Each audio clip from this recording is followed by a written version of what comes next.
ሰላም ጤና ይስጥልኝ አድማጭ ተመልካቾቻችን፣ ይህ በዘመድ ሳተላይት ቴሌቪዥን እና በፍኖተ አማራ ዩቲዩብ ቻናል የሚተላለፈው የፍኖተ አማራ ዝግጅት ነው። የፍኖተ አማራ ዝግጅት አዘጋጅና አቅራቢ እኔ አንተነህ ገላይ ነኝ። እንኳን ለሆሳዕና አደረሳችሁ እላለሁ። ዛሬው ፍኖተ አማራ ዝግጅት የቅጥረኛ ባንዳዎች አፋብን ብለው የመጡት ቅጥረኛ ባንዳዎች የአማራን ፋኖ አታለውና ተብትበው ራሳቸውን በራሳቸው ሹመውና መርጠው የሄዱበት የቅጥረኛ ባንዳነት፣ የጸረ አማራነት፣ የወያኔነት፣ የብአዴንነት፣ የኦሮሞማነት መንገድ ፍጻሜን የሚመለከት ነው። ይህም በተመለከተ እንደው ለመግቢያ ተሆን ዘንድ ይችን ቪዲዮ አይተን እንመለስ። መነገር በሚችለው ልክ ምን ያክል ወደ መናበብና ወደ መቀናጀት መታችኋል ማለት ይቻላል? እንግዲህ በመግለጫችን ምርጫን በተመለከተ ባነሳነው መግለጫም ላይ ሆነ የአማራ ፋኖ ብሔራዊ ንቅናቄ ምስረታ ወቅት ባወጣነው መግለጫ ላይ ሰፋ ያሉ ነገሮችን አንስተናል። በጋራ ብሔራዊ ኃይሎች በጋራ እንነሳ፣ በጋራ እንስራ፣ በጋራ ስትራቴጂካዊ ስልቶችን ነድፈን እንንቀሳቀስ የሚል ነገር አንስተናል። እውነት ለመናገር ከዚህ በፊት ከነበረው ሁኔታ አንጻር ካየኸው በጣም ጫፍና ጫፍ የቆሙ ትርክቶች፣ ተጻራሪ ትርክቶች ነበሩ።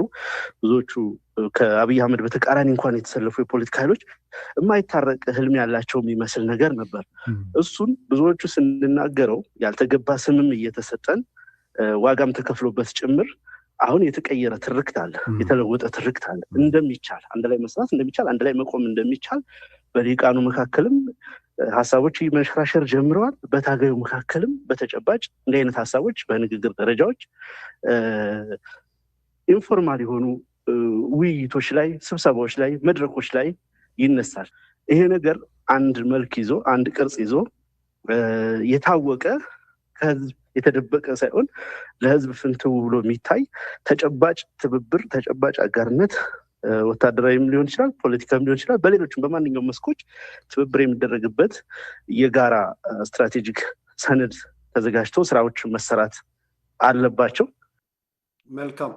እንግዲህ የቅጥረኛ ባንዳዎች አውራ ነው አስረስ ማረ ዳምጤ ማለት የቅጥረኛ ባንዳዎች አውራ ነው።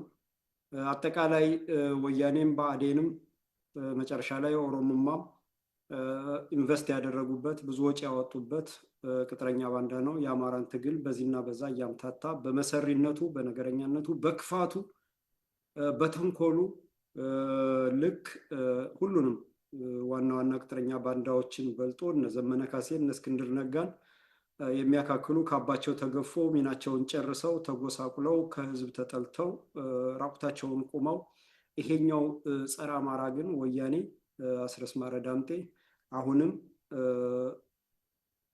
መሰሪነቱን በብአዴንና በወያኔ የሰለጠነ ኃይል በምርኮኛ ስብ እየሄደ በገባለት ኃይል እየተጠበቀ ጸረ አማራነቱን እየሰራ ፋኖን ትግል አጨናግፎ ከውስጥ ብትንትኑን አውጥቶ ለጠላቶቻችን እድሜ ገዝቶ ጠላቶቻችን አማራን አጥፍተው ኢትዮጵያን አፍርሰው ሌላው ኢትዮጵያውያንን ጨፍጭፎ አስደንግጠው ጨፍልቀው ኢትዮጵያን አፍርሰው የኢትዮጵያ ኦርቶዶክስ ተዋሕዶን ደምስሰው አገር አውጀው ኢትዮጵያን ፍርስርስ ያወጡ ዘንድ በከፍተኛ አቅም፣ በከፍተኛ አማካሪዎች፣ በከፍተኛ በጀት ተመድቦለት እየሰራ ይገኛል ማለት ነው። እና እንግዲህ እነዚህም በተመለከተ ያው የመጣንበትን መንገድ ብዙ ጊዜ እኔም ተናግሬዋለሁ። ብዙዎችም በተለያየ ሚዲያ ተናግረውታል። ምንም እንኳን ንጹሕና እውነት የሚናገር የአማራ ሚዲያ በጣት የሚቆጠር አንድ ወይንም ሁለት ከዘመድ ሳተላይት ቴሌቪዥን ውጭ ከዘመዴ ነጭ ነጯን ፕሮግራም ውጭ ሌላ ሚዲያ ቢኖር አንድ ወይንም ሁለት ነው። ሌላው በቀጥታም ሆነ በተዘዋዋሪ ከፊሉ የብአዴን፣ ከፊሉ የወያኔ፣ ከፊሉ የኦሮሞማ፣ ከፊሉ ደግሞ የሀሳዊ ኢትዮጵያውያን ኢዜማ፣ ግንቦት ሰባት፣ ባልደራስ ቅጥረኛ የሚፈነጭበት ሚዲያ ነው እና ያ ሚዲያ ደግሞ አማራን ማምታታት፣ እውነትና ውሸትን መደበላለቅ፣ ህዝቡን ማታከት፣ ማድከም፣ በፕሮፓጋንዳ እውነታውን መደበቅና ሀሰትን ማግነን ቅጥረኛ ባንዳዎችን እንደነ አስረስ ማረ ዳምጤ፣ ዘመነ ካሴ፣ እስክንድር ነጋ መሰል ባንዳዎችና የነዚህን ኔትወርክ ማግነን፣ እውነትን መደበቅ፣ ህዝቡን በተስፋ በቅዠት ውስጥ እየከተተ ጠላቶቻችን ጸረ አማራዎች፣ ጸረ ኢትዮጵያኖች፣ ጸረ ኦርቶዶክሶች፣ ጸረ ነባሩ እስልምና እምነቶች ወያኔና ኦነግ እና የነዚህ ደግሞ የበላይ ጠባቂዎች የበላይ አብቂዎች እንደ አባት አሳድገው ኮትኩተው ለዚህ ያበቋቸው ምዕራባውያን ሀገራት እና አሜሪካን እና ሌሎችንም እነ ቱርክ እነ ዱባይን የመሳሰሉትን ቅዠትና ምኞት ለማሳካት ደፋ ቀና የሚል ነው ማለት ነው ሚዲያው ሁሉ። ከፊሉ በኬንያ፣ ከፊሉ በሰሜን አሜሪካ፣ ከፊሉ በአውሮፓ፣ ከፊሉ በኡጋንዳ፣ ከፊሉ ደግሞ በሀገር ውስጥ እንደዚሁ ተሰማርቶ ህዝቡን የሚያምታታ ስለሆነ እውነትና ሀቅን የሚያውቁ ሰዎች የሚተነፍሱበት ወይንም ደግሞ እውነታውን ለህዝብ የሚያሳውቁበት አንድ የዘመድ ሳተላይት ቴሌቪዥን ነው ብቸኛው። በመቀጠል ደግሞ ዘመዴ ነጭ ነጯና ሌሎች በግል የሚንቀሳቀሱ እንደነ ዶክተር ደረጀ አይነት አሉ ማለት ነው። እና በዚህ ምክንያት እንግዲህ ሰይጣናዊነትን በዓለም ሊያሰራጭ ነባር እምነትን እንደ ኦርቶዶክስ ተዋህዶ አይነትን ፍቆ አጥፍቶ ደምስሶ አርክሶ ድራሹን አጥፍቶ በባንዳና በቅጥረኛ በዝሙተኛና በዓለማዊ ሞልቶ ሰይጣናዊ አሰራርን ግብረ ሰዶምንና ይሄ ጾታ መቀየርን የመሳሰለውን እግዚአብሔርን የሚፈታተን እግዚአብሔርን የሚያስቀይምን ለማስፋፋት የሚሯሯጠው የምዕራቡ ዓለም የፖለቲካ ኤሊትና ባለሀብት እንግዲህ እንዲህ አይነት እውነት ሲሰማ እንዲህ አይነት እውነት መነገርን አይወድምና የፍኖተ አማራ ዩቲዩብ ቻናልም እንዳይታይ ለህዝብ እንዳይደርስ እየተደረገ ሻዶ ውስጥ እየተከተተ ነው። እይታውና ስርጭቱ እንዲቀንስ እየተደረገ እየታፈነ ነው። ምናልባት በዚህ ሂደት ደግሞ ከቆየ ሊዘጋም ስለሚችል አማራጮችን እናቀርባለን። እንግዲህ ትግል አይቆምም፣ ዘጉትም አልዘጉትም እኛ ትግላችንን አናቆምም። ሁሌም አማራጭ አለ። ሁሌም አንድ በር ሲዘጋ ሌላ መስኮት ሌላ በር ይከፈታል። እንደዛ እያደረግን እንሄዳለን። እስከዛው ድረስ ፍኖተ አማራ የሚል የቴሌግራም ቻናል አለ። ያንን ቴሌግራም ፎሎው በማድረግ እዛ ጋር መልእክቶች እናስተላልፋለን። ሌላ ዩቲዩብን ፈጥረን ወይንም ደግሞ ረምብል አካውንት ከፍተን በዛ እስከምናስተዋውቅ ድረስ ያለው ሁኔታ ይሄን ይመስላል ማለት ነው።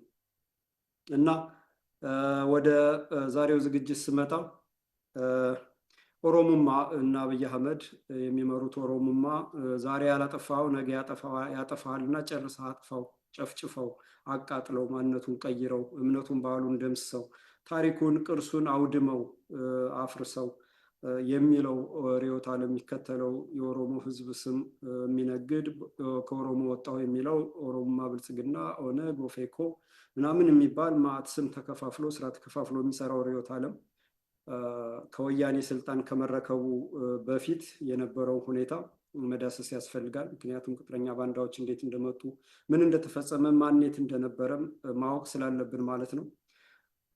ወያኔ እንግዲህ እንደሚታወቀው ደርግ ነው የኢትዮጵያን ስርዓተ መንግስት ዘውዱን በመገርሰስ እምነትን በማጥፋት ምሁራኖችን በመጨፍጨፍ የበቁ የነቁ የጦር መኮንኖችን በአሜሪካም ሆነ በእንግሊዝ ደረጃ እኩል ጀነራል የሆኑትን እኩል ኮሎኔል የሆኑትን እኩል ሌትናል ጀነራል ብርጋዴር ጀነራል የሚባለውን የጦር ማዕረግ ያላቸውን የፈጀው ደርግ እንዲፈጅ የተደረገው በዚሁ በምዕራባውያን ሴራ ነው። ምክንያቱም ኮሚኒስት የሚባል ስርዓትን እንዲከተል በማድረግ ከውስጥ አማካሪዎች እንደነ ሻለቃ ዳዊት አይነት እንደነ አለማንተ ገብረስላሴ እንደነ መስፍን ወልደ ማርያም አይነት ከሃዲዎች የናጡት ነካሽ ጸረ አማራ ጸረ ኢትዮጵያኖች የመንግስቱ የሚመራው የመጀመሪያው የኦሮሞማ ርዕዮተ ዓለም የኦሮሞ መንግስት የሆነው መንግስቱ ኃይለማርያም ደርግ ኮሚኒስት እንዲከተል ተደረገ ማለት ነው። ይህም የተደረገበት ዋና ምክንያት ራሽያን የንጉሳዊውን አስተዳደር ብትንትኑን አውጥቶ ራሽያን እምነቷን ኦርቶዶክስን ፍቆ ብትንትኑን ያወጣት ኮሚኒስት ስለሆነ ያንን አምጥተው ኢትዮጵያ ውስጥ እንዲፈጸም አደረጉት ማለት ነው። ስለሆነም ደርግ መጣ፣ ንጉሱን ገረሰሰ፣ በዓለም የተከበሩትን የጥቁር ህዝቦች አባት የነፃነት ምልክት የተባሉትን አፄ ኃይለስላሴ 3000 እና ከዛ በላይ ከዳዕማት ስርወ መንግስት ጀምሮ የቀጠለውን የኢትዮጵያን ስርዓተ መንግስት ያስከተለውን ስርዓተ ዘውድ የመጨረሻ የሆኑትን አፄ ኃይለስላሴን አፍነው ገለው ቀብራቸው እንዳይታወቅ ሽንት ቤት ውስጥ ወርውረው የጣሉት የኦሮሞ መንግስት ደርግ ነው። ይሄን እንዲያደርግ ተደረገ። ዘውዱን እንዲገረስ ተደረገ። አማራን ከመሬቱ እንዲነቅል ተደረገ። ሀብት ንብረቱን እንዲወርስና አማራ ላይ እንዲዘመት ተደረገ። አማራ አልጠበቀም። አማራ ጠላትን የሚያውቀው በድንበር አካባቢ ሊወርና አገር ሊገዛ ይመጣል በሚል ነው እንጂ አብሮኝ የኖረ የተጋባሁት የተዋለድኩት ባህሌን፣ ታሪኬን፣ አገሬን አካፍየው አገርህ ነው ብየው አብረን እንድንኖር የተደረገ ይዘምትብኛል ብሎ ስላላሰበ አማራን ከመሬቱ ነቀለው። አማራን ሀብት ቤቱን ንብረቱን ወረሱት ማለት ነው። ደርግ እንደዛ እንዲሆን ተደረገ።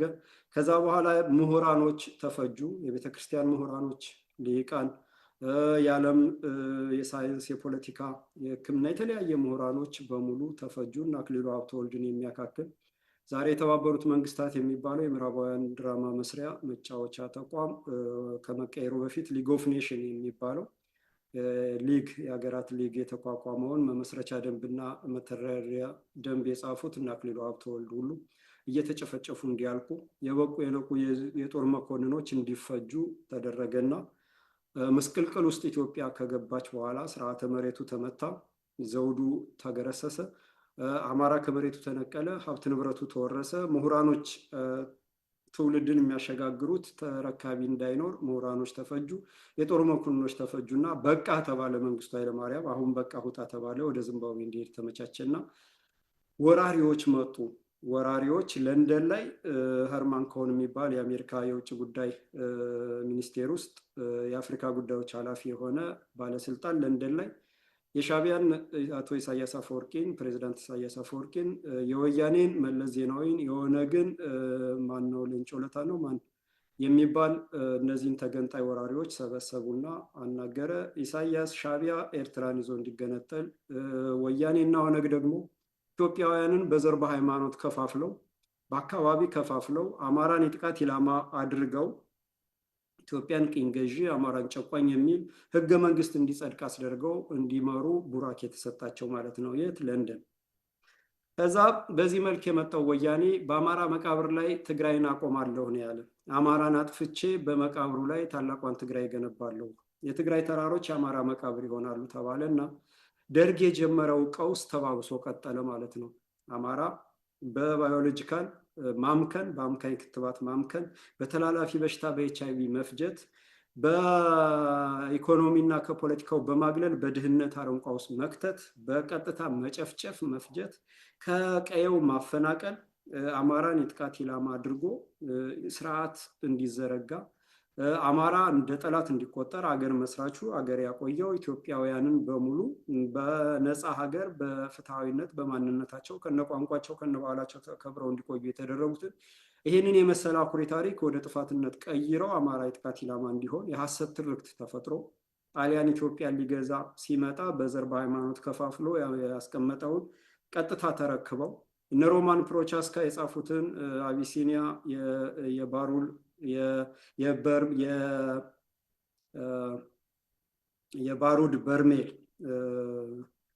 የባሩድ በርሜል የሚለውን መጽሐፍ አማራን የጥቃት ኢላማ አድርገው የአውሮፓን ጥቅም ለማስከበር አማራ መጥፋት አለበት፣ የኢትዮጵያ ኦርቶዶክስ ተዋሕዶ መጥፋት አለባት፣ ከዛ በኋላ ኢትዮጵያ ብትንትን ውስጥ ይወጣል፣ ስለ ኢትዮጵያ የሚቆረቆር ከአማራ ውጭ የለም እንዳሉት እውነትም ያንን መጽሐፍ ወደ ሕግ የተቀየረበት ቢቢሲ ነው። ከጀርመንኛ ቋንቋ ወደ እንግሊዝኛ ቀይሮ የምዕራባውያን የውጭ ፖሊሲ እንዲሆን ያሰራጨው። በ1974 ደግሞ አሁንም በፈረንጆች አቆጣጠር በእኛ በ1966 ማለት ነው ንጉሱ ሲወርዱ ኢትዮጵያ በዘር በሃይማኖት ተከፋፍላ አማራ የጥቃት ኢላማ ሆኖ አሜሪካ የምትቆጣጠረው የማያባራ የጦር ቀውስ ውስጥ በመግባት አሜሪካ ጥቅሟን ታስከብራለች የሚል የአሜሪካ የውጭ ጉዳይ ሚኒስቴር የነበረ በወቅቱ ሄነሪ ኪሲንጀር የሚባል ባለስልጣን አሁንም ህግ አውጥቶ ማንዋል የሚባል ያንን ተግባራዊ እንዲደረግ ህገ መንግስቱ የወያኔና የኦነግ ህገ መንግስት በዛ መልክ እንዲጻፍ ተደርጎ አማራ የጥቃት ኢላማ ሆኖ እንዲጠፋ ተደረገ ማለት ነው። ወያኔ በዛ ሰነድ 27 ዓመት አማራን አጠፋች፣ አመከነች። ምዕራባውያን ቤተሰብ መምሪያ ሜሪስቶፕስ ብለው ቤተሰብ መምሪያ ብለው ቤተሰብ ቁጥጥር እየተባለ አማራ እንዳያገባ በጊዜ እንዳያገባ ገበሬውን ልጁን እንዳይድር እያደረጉ ለአቅመ ሔዋን ስትደርስ ወይም ለአቅመ አዳም ሲደርስ እየተፈናቀለ እንዲሄድ፣ ሴቶች ለአረብ ሀገር ግርድና እንዲላኩ እየተደረገ አማራ በዚህ ልክ ዘሩ ሲጠፋ ኖረ ማለት ነው። በሚሊዮኖች 10-15 ሚሊዮን ወያኔ በዚህ ልክ ሲያጠፋ ኖረ ማለት ነው። ሲያጠፋ ኖረ፣ ሀብት ንብረቱን ዘረፈ። ከሲገቡ ጀምሮ ወያኔ እግሩን ሲረግጥ ጀምሮ ያገኘውን ነገር ሁሉ ወደ ትግራይ እየጫነ የመብራት ማሰራጫ ትራንስፎርመር ሳይቀር ጀነሬተር ሳይቀር የተጠራቀመ እህል እንኳን ሳይቀር ያን ሁሉ እየጫነ ከሌላው ኢትዮጵያ ምድርም ከሲዳማም ከወላይታም በሙሉ በተለይ ደግሞ የኢትዮጵያ እርሻ ሰብል ድርጅት የሚባለውን የዛንን ተቋም እህል እየዘረፈ የገበሬዎች ማህበራትን ተቋም እህል እየዘረፈ መኪና እየዘረፈ ያንን ሁሉ እንዲያደርግና ኢትዮጵያን ሽጦ ኢትዮጵያውያንን በታትኖ አንዱን ወርቅ አንዱን መዳብ አንዱን ነሐስ አንዱን ታናሽ አንዱን ታላቅ እያደረገ የመኪና ታርጋና የሰው ልጅ መታወቂያ ማንነቱ እንዲጻፍ መኪናው ታርጋም አማራ ክልል፣ ኦሮሚያ ክልል፣ ትግራይ ክልል፣ ሲዳማ ክልል እያለ ደቡብ ክልል እያለ ሶማሌ ክልል እያለ በመኪናው ሁሉ እንዲለያይና ኢትዮጵያውያን በትንትናቸው እንዲወጡ የኢትዮጵያ ሉዓላዊነት ተነጥቆ ሉዓላዊነት ለክልሎች እንዲሰጥ አስደርጎ ያንን ሁሉ ምስቅልቅል ፈጠረ ማለት ነው። ያን ሁሉ ዘር አጠፋ ማለት ነው። አማራን አመከነ ማለት ነው። ህፃናት እንዲጠፉ ሁሉ ተደረገ። ህፃናት የሌለበት መንደር ሁሉ እስኪጠፋ ድረስ፣ ትምህርት ቤት እስኪዘጋ ድረስ በሸዋ በተለይ በሸዋ በጎንደር ይሄ በከፋ ሁኔታ እንዲፈጸም ተደረገ ማለት ነው። ጎንደርም በተለይ በኢኮኖሚ ማድቀቅ፣ ህዝቡን መከፋፈል፣ መሪዎችን መግደል፣ ከፍ ከፍ ያሉትን ማጥፋት፣ ከወልቃይት ላይ የተፈጸመውን በመላው ጎንደር መፈጸም፣ ጎንደርም በኋላ ለትግራይ ለታላቋ ትግራይ ግዛት ለመጠቅለል በኢኮኖሚ የተዳከመውን ህዝብ ለመምታት ይቀላል፣ ባንዳውን አሰማርቶ ህዝቡን ለማጥፋት ይቀላል በሚል ጎንደር እና ሸዋ ላይ በተለየ ሁኔታ ተዘመተ ማለት ነው። ሌላው አማራ እኩል ቢሆንም የትኛውም የት ይገኝ ጎጃም የሚገኝ ቤት አማራ፣ ሻሸመኔ የሚገኝ ድሬዳዋ፣ ባሌ የሚገኝ ነገሌ፣ የትም ቦታ አማራ የጥቃት ኢላማ ቢሆንም እነዚህ ሁለት ክፍለ ሀገሮች ደግሞ በዋናነት ተጠቂ እንዲሆኑ ተደረጉ ማለት ነው። አማራን ብቅ ሲል የሚገድል ብአዴን ተመሰረተ። በኤርትራውያን በረከት ስምኦን በአብዛኛው ትግሬ በሆነ እና ትንሽ ኦሮሞ በሆነ እና የተወሰነ ደቡብ እነ ተፈራ ዋልዋ፣ ያው እነሱ እንግዲህ ትግሬ ማንነት ይኖርባቸዋል። እነዚህ ተሰብስበውና የጎደፈ ማንነት ያለው ደግሞ ሆዳም የሆነ ከሆዳም ቤተሰብ ከማይረባ ከንቱ ከሆነ የወጣው ደግሞ ተመልምሎ ብአዴን ተቋቋመ። አማራ ብቅ ሲል አማራን እየገደለ አማራ ጨቋይ ነው ወራሪ ነው የሚል ተቋም ተፈጥሮ አማራ አንገቱን ደፍቶ መሳሪያውን ዘቅዝቆ ሐውልት ቀርጾ ፊት ለፊቱ ባህር ዳር ላይ ቢሮ አስቀምጦ አማራን መፍጀት ጀመረ ማለት ነው። ብቅ ሲል ከናስማረ ዳኘ ጀምሮ እያለ ትግሉን ሲጀመር እነ ፕሮፌሰር አስራት ወልደየስ ጀመሩት። ከዛ በኋላ እናስማረ ዳኘ ቀጠሉ። ከዛ በፊትም ቀጠሉ። ኦነግ ሲመጣም ጭፍጨፋውም በአርባ ጉጉ በምናምን ከወያኔ ጋር ተናቦ ከምንመለስ ከወያኔዎች ጋር ተናቦ አማራን ከክልሉ ውጭ በሚል ጭፍጨፋውን ያቀጣጠሉትን እያዩ ጀግኖች በየአካባቢው ወጡ፣ ተፈጁ። በሸዋ በጎንደር በጎጃም በቤት አማራ በሁሉም አካባቢ ብቅ የሚለው ሁሉ እየተገደለ መሪ አልባ እንዲሆን ተቋም እንዳይፈጠር እየተደረገ ወያኔ ያንን ያላጠፋ ማለት ነው። በዛ ልክ የቀጠለው ትግል እየተጋጋለ ሲሞት እየተተካ ወያኔ መጨረሻ ላይ በ2008 በ2007 ዓመተ ምህረት እንደ ኢትዮጵያ አቆጣጠር ማለት ነው ጉሮሮዋ ታነቀ ማለት ነው። የመተማ የሱዳን መንገድ ተዘጋ። ወያኔ እንደፈለገ መንቀሳቀስ አቃታት። ከ4 ኪሎ ወጣ እንድትሄድ እየተፋፋመ ከመጣ ሙሉ ለሙሉ አማራ አሸንፎ ስልጣን ይዛል ተብሎ ስለተሰጋ ዶናልድ ያማሞቶ የሚባል አሁንም የአሜሪካ ባለስልጣን ኢትዮጵያ መጣ። ተጠልታቸዋል በህዝብና አጠቃላይ ስር ነቀል ለውጥ ከመምጣቱ በፊት ድራማ ይሰራ ተብሎ እነሱ ወደ መቀሌ እንዲሄዱ አብይ አህመድ የሚባል ሰው አዲስ ፊት አምጥታቸው አስቀምጡ ተብሎ አብይ አህመድ መጥቶ እንዲቀመጥ ተነገረ። በወቅቱ ኬንያ ውስጥም አመፅ ነበረ። የራይላ ኦዲንጋና የሟቹ እና የኡሁሩ ኬንያታ መንግስት ኡሁሩ ኬንያታ ምርጫ ጭበርብሯል በሚል ራይላ ኦዲንጋ እኔ ነኝ የተመረጥኩ በሚል ህዝቡ ለሁለት ተከፍሎ እርስ በርስ ግጭት ውስጥ ሊገባ ሲል እዛም ሄደና ራይላ ኦዲንጋ የህዝብ መንግስት እንዲሆን ፖለቲካሊ የተመረጠ መንግስት ደግሞ ኡሁሩ ኬንያታ እንዲሆን ተደርጎ ያም እንዲበርድ ተደረገ። ወደ አስመራም ሄደ ዶናልድ ያማሞቶ። ኢሳያስ ደግሞ በኢትዮጵያ ጉዳይ እንዲያግዝ እንጂ እንዳይረብሽ የሚመስል መልክ እንደተነገረ ነው ያን ምንገምት። በዚህ ሁኔታ የሰውዬ ከተመለሰ በኋላ አብይ አህመድ የሚባል ነገር ብቅ እንዲል ተደረገ ማለት ነው። ወያኔን ከ4 ኪሎ ያባረራት የአማራ ትግል ነው። ከዛ በኋላ ጠጠር ይዞ ዛሬ አማራን የሚያርደው ቤት ዘግቶበት የሚያቃጥለው ብልቱን የሚቆርጠው ቤተክርስቲያኑን የሚያቃጥልበት የቄሶች ምዕመናንን የሚጨፈጭፈው የኦሮሞ ወጣት ቄሮ በወያኔ ስናይፐር ግንባሩ ሲባል የኦሮሞ ደም ደሜ ነው ያለ አማራ ነው ጎንደር ላይ። የኦሮሞ ደም ደሜ ነው ሲል ፍትህን የጠየቀ ፍትህ ለሁሉም ነው። የአባቶቹን የቅድመ አያቶቹን ፍትሃዊነት የእምነትም የሆነ የማናቸውም ነፃነትን እና ፍትህ ለሰው ልጅ እኩል በሚለው መርህ መሰረት አማራ ፍትህን ለኦሮሞ ህዝብ ጠየቀ። የኦሮሞ ደም ደሜ ነው አለ። በቀለ ገርባ ይፈታ ብሎ ሰልፍ ወጣ ማለት ነው። ያንን ፕሮጀክት የኦሮሞ ደም ደሜ ነው ያለውን ያማራል ብሂል ለምን እንዳለ አማራ ያውቀዋል። ፍትህን የጠየቀ የሰው ልጅ በአግባቡ መገደል የለበትም፣ በስናይፐር እየተደበደበ በዜጋው በመንግስቱ መጨፍጨፍ የለበትም ብሎ የጠየቀ ያንን ፕሮጀክት ሌቦች፣ ቅጥረኞች፣ ጸረ አማራዎች፣ ባንዳዎች፣ ከሃዲዎች፣ ጸረ ኢትዮጵያኖች፣ ጸረ ኦርቶዶክሶች፣ ጸረ እስልምና እምነት ነባሩ እስልምና እምነቶች በሙሉ ኦሮማራ የሚል ፕሮጀክት ፈጠሩ ማለት ነው። አማራንና ኦሮሞን በአንድ ላይ አስተሳሰርን የሚል ድራማ ማለት ነው። እና የኦሮሞ ደም ደሜ ነው ያለው የአማራ ህዝብ መፈክር ጎንደር ላይ የኦሮማራ ጽንሰ ሀሳብን እንዲወልድ አደረገ ማለት ነው። ያ ድራማ ኦሮማራ የሚባለው መጣ።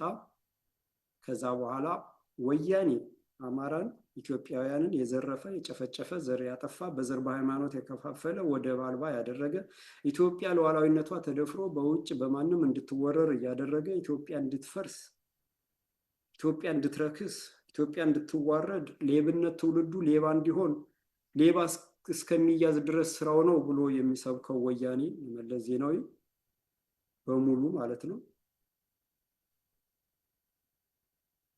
ወደ መቀሌ እንዲገቡ ተደረገ ማለት ነው። ወደ መቀሌ እንዲገቡ ተደረገ። ወደ እነዚህ ባለስልጣናት መለስ ቀደም ብሎ ሙቷል። እነዚህ ባለስልጣናት ወደ መቀሌ እንዲገቡ ተደረገና እነዚህም ባለስልጣናት መጠየቅ ወንጀላቸውን ባጠፉት ወንጀል ልክ መጠየቅ ሲገባ የትግራይ ህዝብ በሙሉ ጁንታ ተብሎ ተዘመተበት። ምንም የማያውቅ የትግራይ ህዝብ አለ። ምንም የማታውቅ እናት፣ ምንም የማያውቅ አባት ካድሬውና ይሄ ሆይ ሆይ የሚለው እንዳለ ሆኖ ምንም የማያውቁት አብሮ በትግሬነት ተዘመተባቸው ማለት ነው። ጁንታ ተባለ። ለምንድን ነው እንደዛ የተባለው? ተናበው ነው። ወያኔዎችና የኦሮሞማ ባለስልጣናት ተናበው ዘመቻው በትግራይ ህዝብ ላይ ይደረግ። ለምን? ወንጀለኛ አገርን የካዱ አገርን የሸጡ ህዝብ ዘር ያጠፉ ወንጀለኞች፣ ዓለም አቀፍ ወንጀለኞች መደበቂያ ጫካ እንዲያገኙ በትግራይ ህዝብ እንዲደበቁ የትግራይ ህዝብ በሙሉ ጁንታ ተባለ ማለት ነው። ከዛ በኋላ የትግራይ ህዝብ እንዲሳደር ተደረገ ማለት ነው። በአዲስ አበባም በሐዋሳ በተለያዩ ከተሞች ትግሬ መሆን መሳደጃ እንዲሆን ተደረገ ማለት ነው። ያ ምንም የማያውቀውን ህዝብ አብረው ሲያሳድዱት ካድሬ የነበረው የጥቅም ሸሪክ የነበረው ደግሞ አዱሽ የነበረው አዲሱ ለማለት 500 ሺህ ብር 400 ሺህ ብር ጉቦ መክፈል ጀመረ ማለት ነው። መታወቂያ ሊቀይር ሀዳስ የምትባለው አዲስ ለመባል 300 ሺህ ብር 150 ሺህ ብር መክፈል ጀመረች በየቀበሌው ማለት ነው። መታወቂያ ለመቀየር ያጠፉትን አማራ በአማራ ስም ለመዳን ስማቸውን መቀየር ጀመሩ ማለት ነው። ምንም የማያውቀው ግን እንደተደረገ አያውቅም። ትግሬ ነህ እየተባለ ይታሰራል፣ ይደበደባል፣ ይዘረፋል ማለት ነው። ይሄ ለምንድን ነው ዓላማው? ወያኔ መደበቂያ ጫካ እንዲሆነው ማለት ነው። ስለዚህ ወያኔ ተነካ ማለት የትግራይ ህዝብ ተነካ ነው። የትግራይ ህዝብ ማለት ወያኔ ነው ያሉት እነ ስዩም መስፍን ተግባራዊነት አደረጉት ማለት ነው። ተናበው ከዛ በኋላ አብይ አህመድ ተመረጠ። በዛ ተባለ። ቦምብ ፈነዳብኝ አለ። ኤፍቢአይ እየመጣ ነው ሊያጣራ አለ። ከዛ ጁንታ ነው ምናምን ተባለ። ያ ሁሉ ድራማ ተሰራ ማለት ነው። ይሄ ሁሉ ሲደረግ እናርከበን ቁባይ ምናምን አብረው ነው ማለት ነው። ይሄ ምንን ያሳየናል? አሁንም ቢሆን ዛሬ ላይ ወያኔና ኦነግ ኦሮሞማ ምንም ችግር የለባቸውም። ህዝብን ለማጥፋት አማራን ለማጥፋት ስልጣናቸው የተናጋ እድሜያቸው ያለቀ ሲመስላቸውና መጥፊያቸው ጉድጓድ ቀናቸው የቀብር ቀናቸው የደረሰ ሲመስላቸው የተጣሉ መስለው አማራን ለማርቀቅ ኢትዮጵያውያንን ለመፍጀት የነቃውን የጠየቀውን የትግሬም ሆነ የኦሮሞ ወጣት ለመፍጀት የሚያደርጉት አሻጥር መሆኑን እዚህ ጋር ልናሰምር ይገባል ማለት ነው። ስለዚህ ብአዴን በዚህ መልክ ወያኔ ኦሮማራ ብሎ ብአዴን መጣ፣ ይቅርታ ጠየቀ በአደባባይ። እነ ገዱ አንዳርጋቸው አማራን አስፈጅተው አስጨርሰው እነ ኦሮሞው ደመቀ መኮንን አማራን አስፈጅተው አስጨርሰው ይቅርታ ምናምን ብለው ድራማ ተሰራ። ከዛ እሺ የተዘጋጀም አማራ ላይ ስልጣን ሊረከብ የተዘጋጀ ድርጅት የለም። ድርጅት እንዳይኖር መሪዎች እየተገደሉ እየተሳደዱ ስለኖረ ቅጥረኛ ባንዳዎች እንደነ አስረስ ማረዳምጤ እንደነ ዘመን አይነቱ አሁን እንደሚያደርጉት ከዛ በፊትም ያሉት እንደዛ እየሆኑ ቅጥረኛ ባንዳዎች እንዲፏልሉ እንጂ ጀግኖች እየተገደሉ እየተሰወሩ ስለነበረ በቂ ድርጅት ስላልነበረ ብአዴን ቀጠለ ማለት ነው።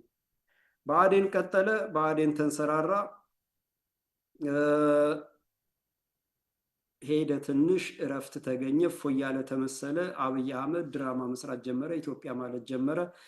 መናጤዎች፣ ቅጥረኞች፣ ለውጭ ሀገር ደህንነት ተቋምም ለሀገር ውስጥም ጸረ አማራ የሆኑ ጸረ ኢትዮጵያ የሆኑት ምናምንቴዎች እንደነ ዳንኤል ክብረት አይነቶች ደግሞ ትርክት እየጻፉ ኢትዮጵያውያንን ቀልብ ለመቆጣጠር ኢትዮጵያ የሚል እንዲደረግ ተደረገ። የኦሮሞ ህዝብ አንድም አብይ አህመድን አልደገፈም። የትግሬ ህዝብ አብይ አህመድን አልደገፈም። አማራውና ደቡቡ ብቻ እንዲደግፍ ተደረገ። ይሄም በጥናት ነው፣ ሆን ተብሎ ነው። ለምን? ጠፊዎች ናቸው። ጠፊዎች በደገፉት መንግስት እንዲጠፉ ነው። በኋላ የደገፉት መንግስት ሲፈጃቸው እንዴት ትላንት የደገፍነው እንዴት እያለ ውሳኔ ለመወሰንና መንግስቱን ለማስወገድ እንዳይነሳ የስነ ልቦና ስብራት እንዲፈጥር ነው። ወይንም ደግሞ ቶሎ ወስኖ ወይንም ይሆናል አይሆንም የሚል ምክንያት ለሚሰጠው ምክንያት ሰለባ እንዲሆን አብይ አህመድ ምን ያድርግ በጉኑ የተሰለፉት ናቸው እንጂ ወያኔ ያሰማራው ኃይል ነው እንጂ እንደዚህ ነው እንጂ ለሚባለው ጥቃት ሰለባ እንዲሆን 500 ሜትር የሚሆን ባንድ ሰንደቅ ዓላማ እንደ ገመድ የተጎተተው አማራ በብዛት ባለበትና ደቡብ ባለበት ነው። የደቡብ ህዝብ ባለበት ነው። ምክንያቱም የደቡብ ህዝብ ተጨፍላቂ ነው። በኦሮሚያ አማራ ለኦሮሞና ለትግሬ ለሁለቱም የሚበላ ነው። ከፊሉ ቤት አማራና ሙሉ ጎንደር ወደ ትግሬ ይሄዳል። ጎጃምና ከፊሉ ቤት አማራ ወደ እና መላው ሸዋና ሌላው በሙሉ ወደ ኦሮሞ ይሄዳል በሚለው ብሂል ማለት ነው። ስለዚህ ሊጠፉ የታሰቡት ህዝቦች ሰንደቅ ዓላማው እንዲያውለበልቡ ኢትዮጵያ በሚለው ደስ ብሏቸው ሀገራዊ ስሜት ያላቸው፣ ኦሮሞና ትግሬ ግን ጸጥ እንዲል ተደረገ። እንደውም ትግሬ በዛን ወቅት መሽረፊት ማርገብገቢያ ምናምን የሚል ስም አወጡለት ማለት ነው ለአብይ አህመድ። አብይ አህመድ ግለሰብ ነው። አብይ አህመድ ለጨካኙ ስርዓት የጭራቁ ዓለም ምዕራባውያን አምጥተው ለተከሉት ስርዓት ተወካይ ነው፣ መሪ ነው፣ አስፈጻሚ ነው፣ ግለሰብ ነው። አብይ አህመድ ቢሞት ሌላ አብይ አህመድ ይመጣል። መለስ ዜናዊ ሲሞት ማነው ኃይለማርያም እንደተተካው፣ ኃይለማርያም ሲዞር ሲል አብይ እንደመጣው፣ አንዱ ሲሞት አንዱ መተካት ያለ ነው። ስርዓቱ አለ። ኢትዮጵያን ሊያፈርስ አማራን አጥፍቶ ሌላውን ጨፍጭፎ ጨፍልቆ ኢትዮጵያን ሊያፈርስ የተዘረጋው ስርዓት እስካለ ድረስ ሰው አይገድም ማለት ነው። ስለዚህ ይሄንን እዚህ ጋር እንይዛለን። በዛ ማታለያ ወቅት የአማራ በአማራነቱ እንዲደራጅ የአማራ ብሔርተኝነት ተቀነቀነ። አማራ በማንነቱ እንግዲህ ብሔርተኝነት የሚባለው ወያኔ ባስለመደን ቋንቋ ነው የምንሄድ። እንደ ጎሳ ብለን ነው የምንወስደው እንጂ ብሔር ማለት አገር እንደማለት ነው። እና በጎሳ በማንነቱ አማራ በአማራነቱ መንቀሳቀስ ተጀመረ ማለት ነው። ምክንያቱም አማራ የጥቃት ኢላማ መደረጉ አሁንም አልቆመም። ተደብቀው ገዳዮች አሁንም አሉ ማለት ነው። ወያኔ ያሰማራው ኦነግ፣ ኦሮሞማ ያሰማራው ሀሳብ ኢትዮጵያኒስት ሽፋን የሚሰጠው ከውጭ ድጋፍ የሚደረግለት በጀት እና ምናምን ገንዘብ ድጋፍ የሚደረግለት በተለያየ ሰበብ በኤንጂኦ በምናምን የሚደረግለት በሙሉ ገዳይ ስላለ አማራ በአማራነቱ የአማራ ብሔርተኝነት ተቀጣጠለ። ፋኖም እየተስፋፋ መጣ ማለት ነው። ይሄንን ለመቀልበስ ሲባል የፋኖ እንቅስቃሴ እያደገ በወጣቱ ዘንድ ተቀባይነት እያገኘ ሲመጣ እነ ሻለቃ መሳፍንት ተስፉ የፋኖ ምልክት ሆነው እያቀጣጠሉ ሲመጡ ትግሉም ፋኖን ለመምታት ሲባል ህዝቡን ቀልብ የሚያዞር ድርጅት እንፍጠር አሉ እነ ገዱ አንዳርጋቸው። ከዛ ሰዎች የሰለጠኑ ባንዳዎች ተመለመሉ መጡ። አንድ 10-11 የሚሆኑ ሰዎች ባህር ዳር ላይ በጀልባ ሆነው ሲመክሩ ታሰሩ የሚባል ድራማ ተፈጠረ። አንድ ሳምንት ታሰሩ። ከዛ ተፈቱ። አብን ተፈጠረ ተባለ። ከዛ ሳምንት ታስረው የተፈቱት ድርጅቶች ግለሰቦች ምልምል ባንዳዎች ከተፈቱ በኋላ አብን ሲያቋቁሙት 120 ቢሮ ተከፈተ ተባለ። የህዝቡን ቀልብ ለመቀየር ነው እንግዲህ። ሆሳዕናም ስልጤም ወራቤ ማለት ነው ቡታጅራም የትም ሁሉ አንዱም ፈንክሽናል አይደለም፣ አንዱም አይሰራም። ግን 120 ቢሮ ተከፈታሉ እነ ደሳለኝ ጫኔ። በቃ አቀጣጠሉት። ትኩረት ከፋኖነት ወደ አብን እንዲሆን ተደረገና ፋኖ እንዲመታ ተደረገ ማለት ነው። ፋኖ እንዲበተን ተሰራ ማለት ነው። የህዝቡ ትኩረት ወደ አብን ማለት ጀመረ። የተማረውም ያልተማረው ምኑም በሴራው ተጠመደና ቁጥጥር ውስጥ ወደቀና እዛ ትራፕ ውስጥ ገባና እዛ ትብታብ ውስጥ ወደቀና በዛ መነዳት ጀመረ ማለት ነው።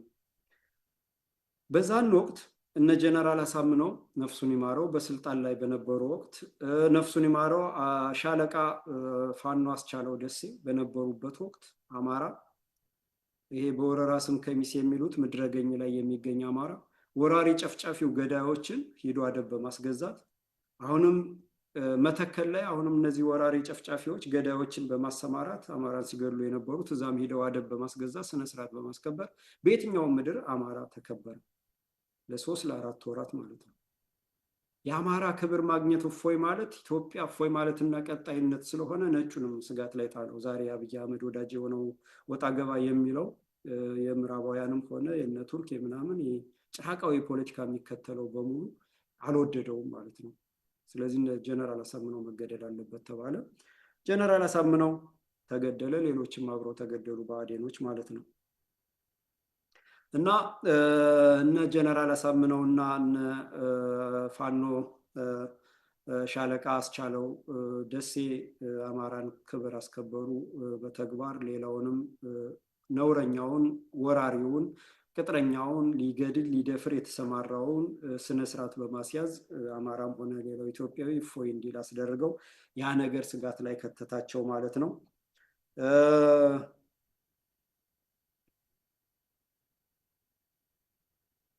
ስጋት ላይ ከተታቸው እነዚህ በወረራ የተያዙ ስሞች እነ ምድረገኝ ከሚሴ የሚሉት እዛ አካባቢ ይሄ አጣየን ማጀቴን ምናምን ሲያነድ አሁን ያነደደው እነ ጀነራል አሳምነው ከተገደሉ በኋላ በተከታታይ ያነደደው የወራሪው ጦር የኦሮሞማ ጦር በሙሉ በኋላ በልህና በቁጭት ማጀቴንና አጣየን እንዴት እንዳቃጠለ ሲደረግ እነ ጀነራል አሳምነው ተገደሉ። አብን መጣና የጀነራል አሳምነውንም መገደል አማራው እንዲተኛ በቃ ምን እያለ ብአዴን ተመልሶ ሊጠፋ ጫፍ ላይ የደረሰውን ከብአዴን ጋር በ6 ነጥብ አብረን ልንሰራ ነው ብሎ ብአዴንን ታደገ። በኋላም ደግሞ በአርባ ጉጉ በመላው ኢትዮጵያ አማራን ሲያርዱ ከነ ህይወቱ በገደል ሲጥል የነበረው ኦነግ አሁን ቤተመንግስት የገቡት ማለት ነው የኦሮሞማ ርዕዮተ ዓለም ባለቤቶች ቀጥታም የምኒልክ ቤተመንግስት ካለ ተጠያቂነት እንዲገቡ ህዝቡ እንዳያጉረመርምና ጥያቄ እንዳይጠይቅ ከኦነግና ከኦሮሞ ድርጅቶች ጋር በ11 ነጥብ አብረን ልንሰራ ነው ብሎ አሁንም አብን መግለጫ ወጣ ማለት ነው። ያዙልኝ። ይህን ዝም ብዬ አይደለም ያነሳሁት፣ ተደጋግሟል፣ ታውቁታላችሁ።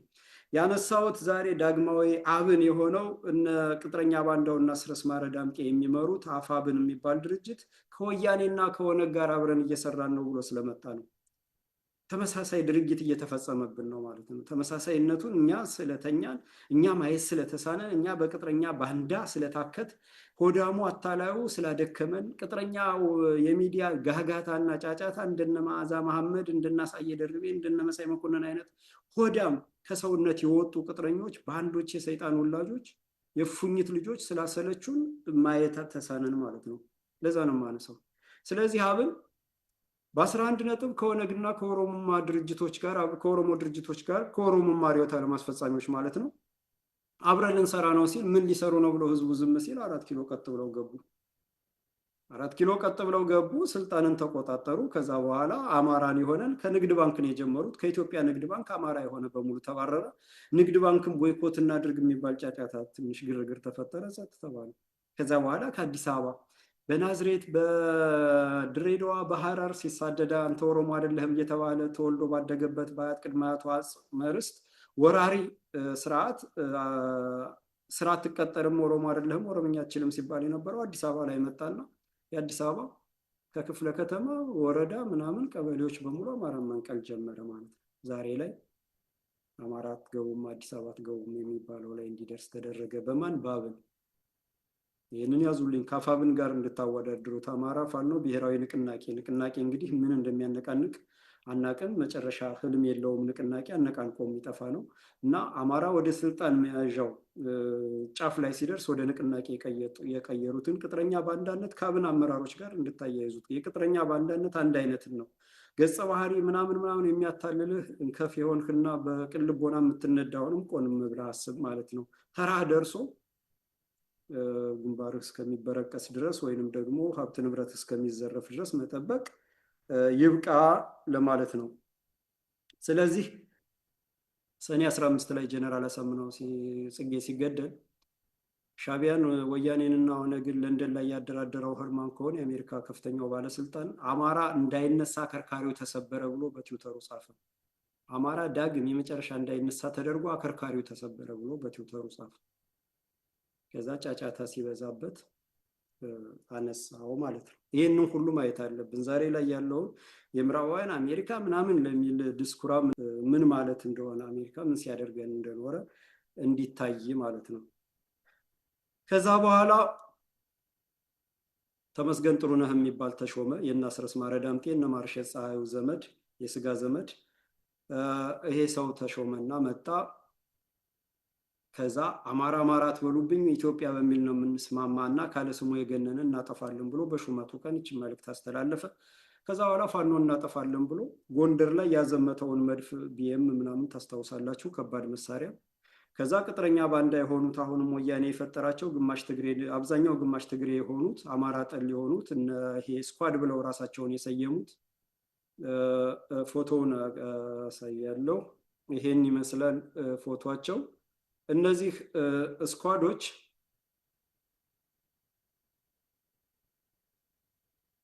እነዚህ ራሳቸውን ስኳድ ብለው የጠሩት እነ አምደ ማርያም ዝራ፣ እነ ቹቹ አለባቸው፣ እነ ጋሻው መርሻ፣ እነ ቶማስ ጃጃው፣ እነ ማነው ጣሂር መሐመድ፣ እነ ጌታቸው ሽፈራው ማት ናቸው።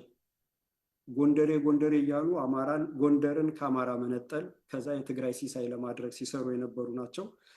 መጀመሪያ ጎንደር ህብረት የሚባል ተፈጠረ። የዛ አካል ነበሩ።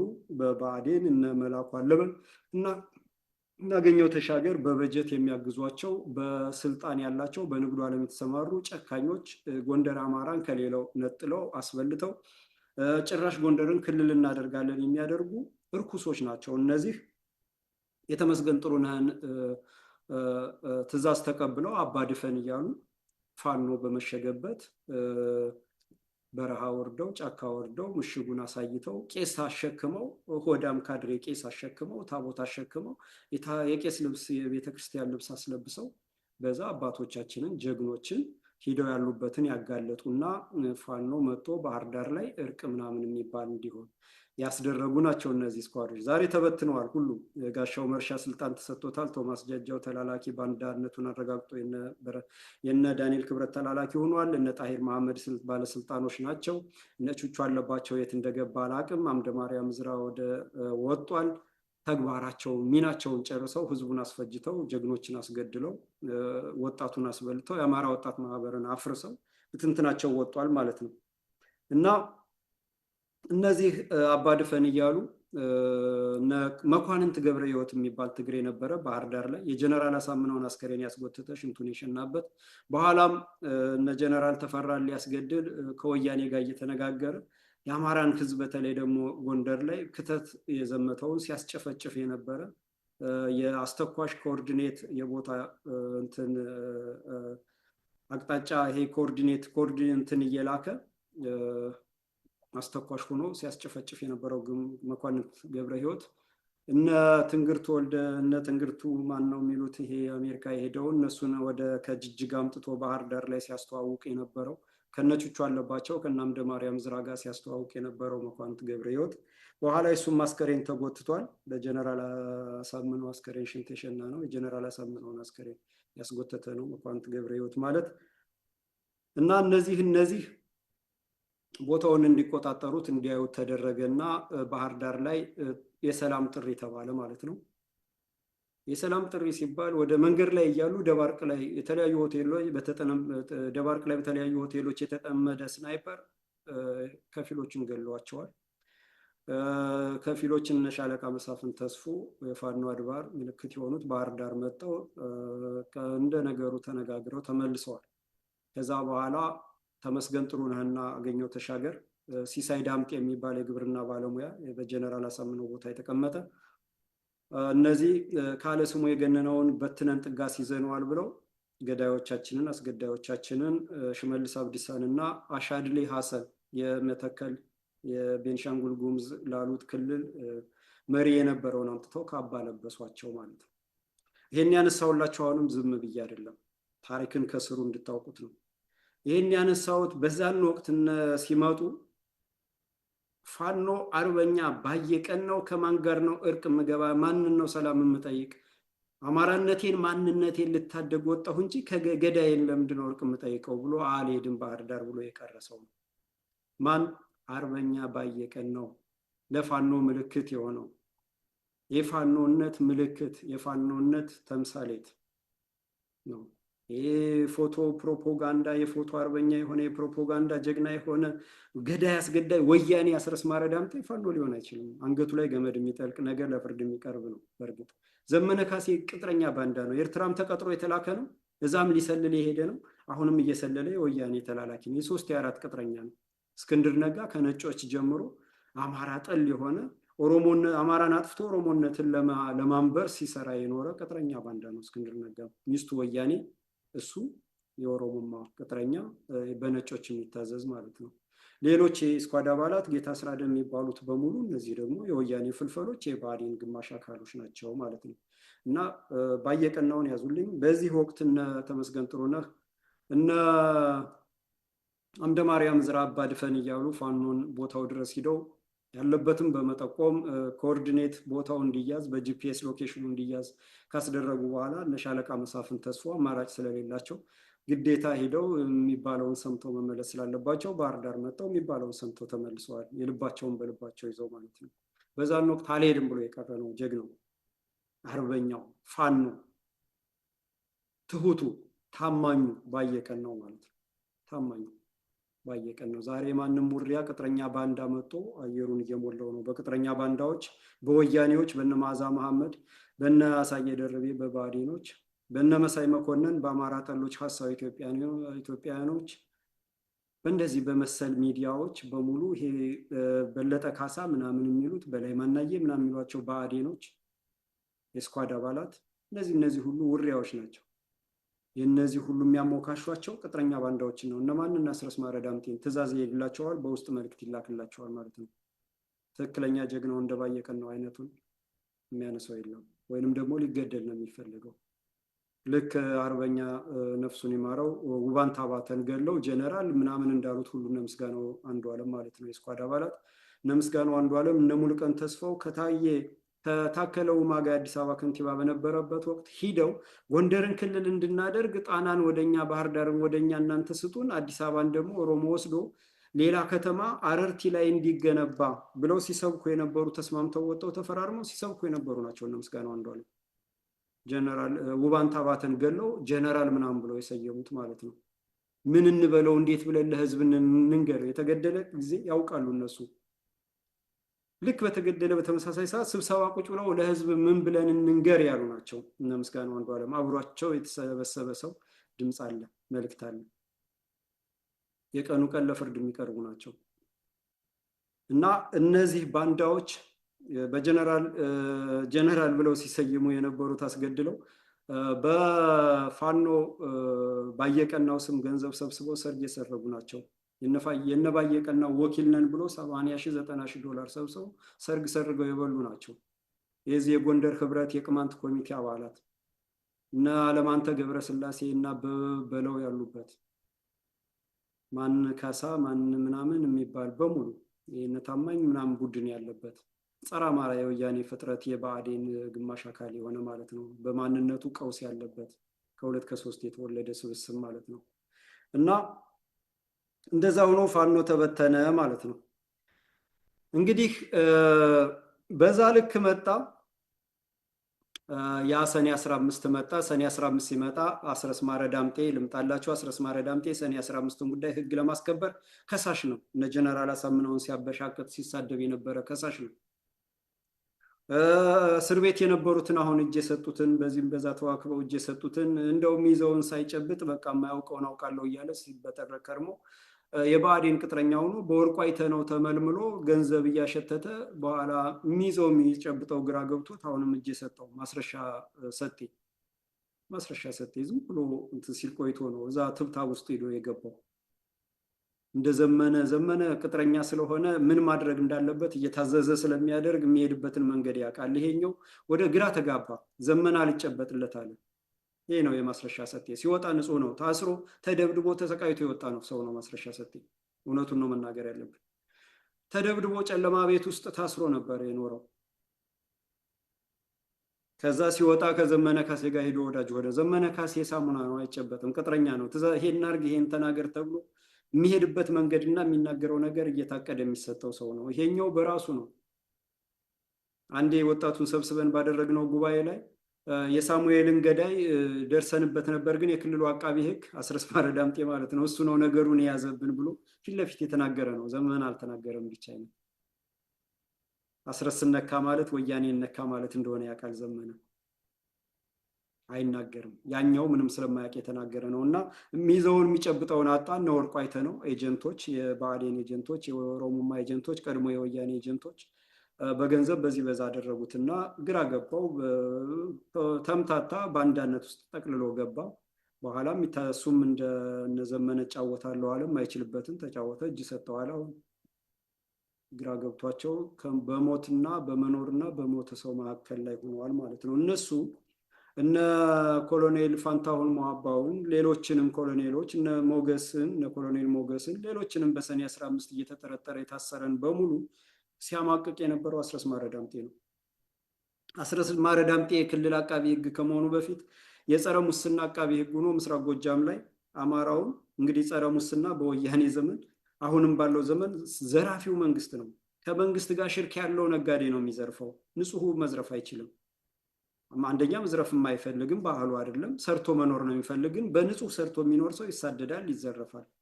ዘራፊው ደግሞ የስርዓቱ አጨብጫቢ፣ የስርዓቱ ህዝብ የሚያስመታ የሚያስገድል፣ ጠቋሚ፣ ህዝብ የሚያሳስት፣ ገንዘቡን ለአጥፊዎች እየበተነ የሚያደርግ ነው የሚዘርፍ። እነ ወርቁ አይተነው ያንን ሁሉ ገንዘብ የሚዘርፉት ነግደው ያተረፉት አይደለም። በቃ በዚህ ይህን ሰጠ ይህን ሰጠ ውሸት የሚደረገው ሁሉ አገልጋይ ነው። ለስርዓቱ አገልጋዮች ናቸው። ዛሬ ለስርዓቱ ወግነው አማራን የሚያስበሉት የሚያስገድሉት ምናምን አሉ እኮ እነ በላይነህ ክንዴ ሁሉ አሉ። ከስርዓቱ ጋር ወግነው ነው። ሼር ሆልደር ናቸው፣ የጥቅም ሸሪኮች ናቸው። እና እነዚህ አካላት ናቸው ዘራፊዎች፣ ባለስልጣናት ናቸው ዘራፊዎች። እና እነዛ ዘራፊዎች እያሉ ትክክለኛ ሀቀኛውን ነጋዴ ነበር ሲያሳድድ የነበረው አስረስ ማረ ዳምጤ ምስራቅ ጎጃም ላይ ሆኖ የክልል የምስራቅ ጎጃም የጸረ ሙስና አቃቢ ሕግ ሆኖ ማለት ነው። ከዛ እዛ ላይ ጸረ አማራነቱን ስላስመሰከረ ጸረ አማራነቱን ስላሳየ ነው የክልል አቃቢ ሕግነት የተሰጠው። የክልል አቃቢ ሕግነት ተሰጠው፣ ጸረ አማራነቱን በውል አሳየ። የሰኔ 15ን ጉዳይ ያዘ። ያንን ሁሉ አደረገ። እነ በረከት ስምኦን ሁሉ ሲታሰሩ ጉዳያቸውን የያዘ ነበር። በኋላ ለ2 ለ3 ወር ለ4 ወር የግል ጠበቃ እንዲሆን ተደረገና ለዚህ ለኦሮሞማ መሪ ለአብይ አህመድ ሰልፍ እንዲወጣ ተደረገ። ሽኮኮ እንዲያዝ ተደረገ። ህዝብ እንዲያውቀው ተደረገ። ከዛ በኋላ ወደ አማራን እንቅስቃሴ እንዲጠልፍ ወደዛ እንዲገባ ታዘዘ ማለት ነው። አስረስ ማረ ዳምጤ ቦታውን ሲለቅ ሪኮመንድ አድርጎ ስራ ያስቀጠለው አያሌው አባተ ማለት የክልል ፍትህ ምናምን ያስገባው ጓደኛው የነበረ ነው። ንጹህን ልጅ ወስዶ እዛ ካድሬ ውስጥ አስገባው። የአማራ ብሔርተኛ የነበረው ልጅ ብልጽግና ማለት ጀመረ ማለት ነው። ግድባችን አባይ ማለት ጀመረ ማለት ነው።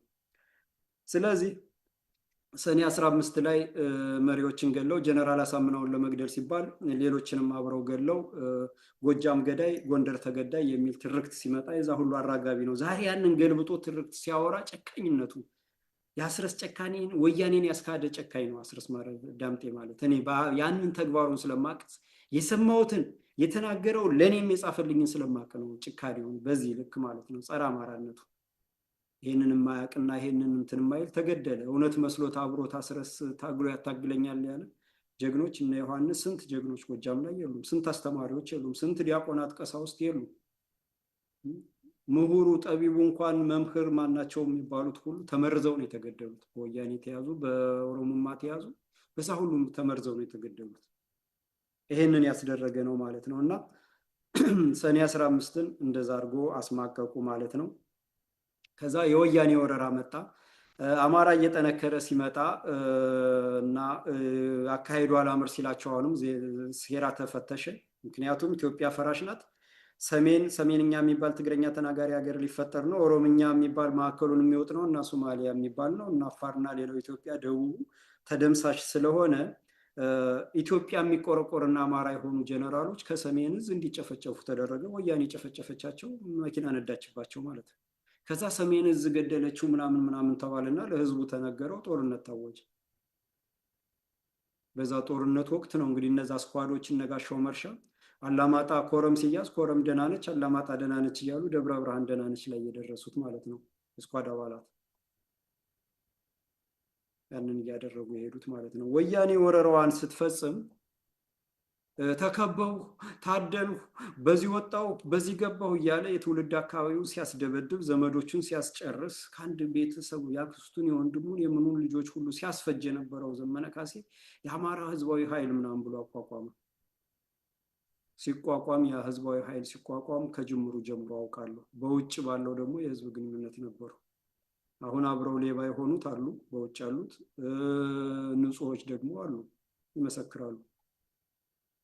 እና እነዘመነ ያኔ ህዝባዊ ኃይል እያሉ እና አስረስ ማረ ዳምጤ፣ ተስፋዬ ታሪኩ፣ እነ ጥላሁን አበጀ የሚላከውን ገንዘብ ሲዘርፉ ነው የነበረ። ገንዘብ ያዦችን እያስገደዱ በየሳምንቱ 1 ሚሊዮን ብር አምጡ እያሉ ሲያስገድዱ ነው የነበረ። እና አስረስ ማረ ዳምጤ፣ ማስረሻ ይህን ያውቃል፣ መቶ አለቃ ታዬ ይህን ታውቃለህ፣ ዘመነ ታውቃለህ፣ አስረስ ታውቃለህ። ምስክሮች አሉ፣ እኔ ምስክር ነኝ በህይወት ያለው ማለት ነው።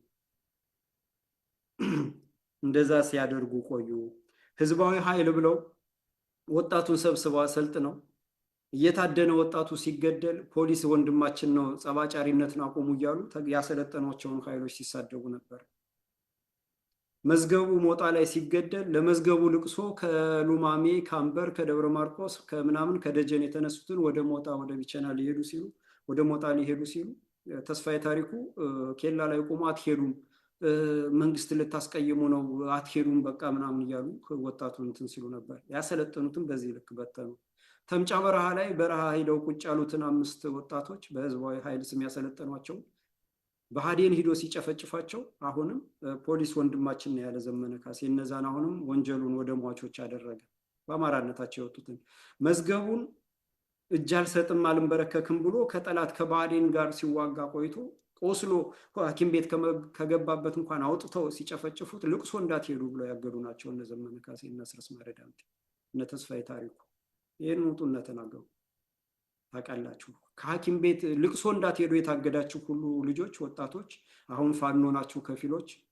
ከፊሎች ደግሞ ታስራችሁ ተደብድባችሁ ምናምን ከስራ ተባራችኋላችሁ። ቀን እስከ ነፃ እስከምትወጡ ድረስ ይሄ ሁሉ ምስክር አለ ማለት ነው። እንደዚሁ ነው የመጡ ናቸው። ከዛ በኋላ ወያኔ ወረራው እየጨመረ ሲመጣ ደብረ ብርሃን ላይ ሲደርስ የፕሪቶሪያ ስምምነት ምናምን ተባለ ድራማው። አሁንም እንግዲህ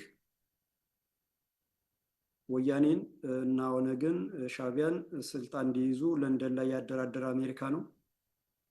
ህገ መንግስታቸውን እንዲቀርጹ ያደረገ ያሳደገ ገንዘብ በጀት እየሰጠ ያሳደገ። በጦርነቱም ወያኔም አማራን ስትወር ከኦሮሞማ ጋር ተናባ ስትወር እነ ሳማንታ ፓወር ዩኤስአይዲ የሚባል የአሜሪካ ድርጅት ነው የጦር መሳሪያ ነዳጅ ምናምን ሲሰጥ የነበር። 500 ትራክ መኪና 500 ምናምን ትራክ መኪና ነዳጁን እንደያዘ ወያኔ ከለከለች እያለ ድራማ ሲሰራ የነበረው። የተባበሩት መንግስታት ተቋማት ናቸው ሬዲዮ ይዘው ከነጌታቸው ረዳ ጋር ተንቤን በረሃ ለበረሃ ሲዞሩ የታዩት። የዓለም የምግብ ድርጅት የነፋኦ የደብሊውኤችኦ መኪኖች ናቸው እንግዲህ ሬዲዮ ይዘው እንትን ሲሉ የነበሩት። ፋኖ ያለበትን ምናምን ሲጠቁም የነበረ የአሜሪካ የሳተላይት እንትን ነው። ያ ሁሉ ነው ሲደረግብን የነበረ። አሁን እነ ማሲንጋ እየሄዱ የሚቆጣጠሩ እያስተዳደሩ ነው። እነ ማሲንጋ እና ሌሎችም አንዳንድ አይቶ አያውቅ አምባሳደሮችም እዚህም እዛም እንዳልፈላሽ ብሎ ሲገነፍሉ የሚውሉት ቅኝ ግዛቱን እያመቻቸው ያሉ ናቸው ማለት ነው።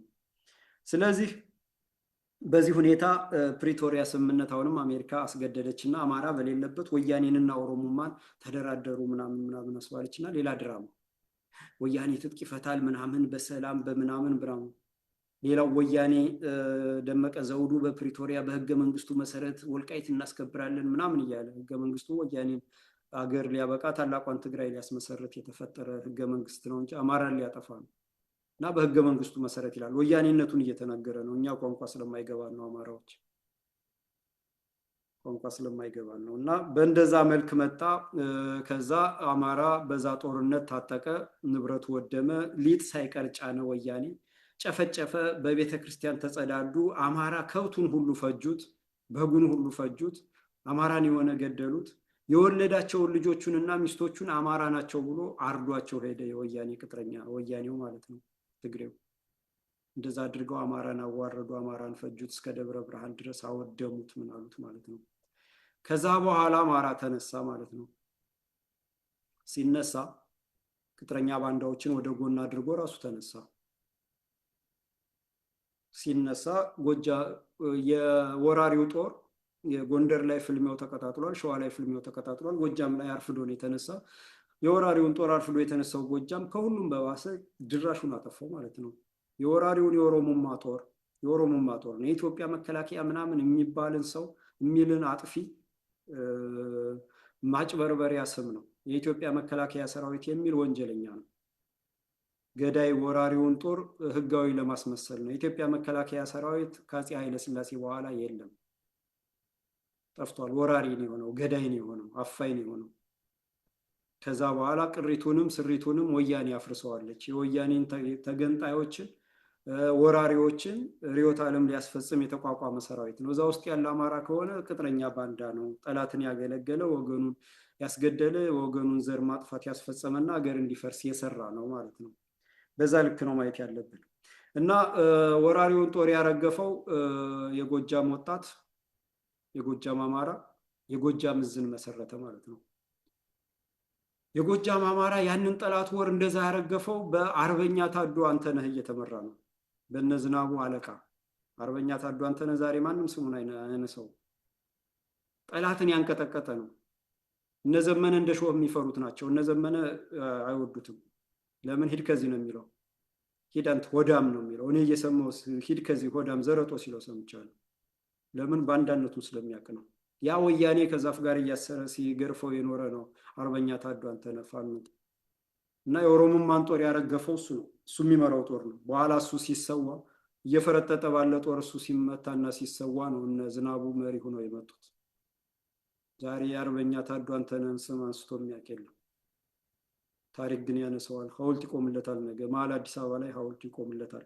እና እሱ የሚመራው ጦር ጎጃም እዝ ሲመሰረት ዘመነ ካሴ ልደቴ ነው እያለ ድፎ ዳቦ እንትን እያለ አንድ ሻማ እየለኮሰ የወያኔን ሸበጥ አድርጎ መዓዛ መሐመድ አንዳንድ የአሜሪካ ቲሸርት ታስለብሰዋለች። የወያኔን ሽርጥ አድርጎ የጠላታችንን የአማራን ጸረ አማራን አጥፍቶ ኢትዮጵያን አፍርሶ ሀገር ሊመሰርት አማራን ሲያጠፋ የነበረ ኃይል ሲለብሶ የነበረውን ልብስ የትግል ምልክት አድርገው አመጡት። አስረስ ማረን ህይወት ጥይት ተኩሶ አያውቅም። የወያኔን ምልክት ነው የሚያደርገው። ምክንያት አለው።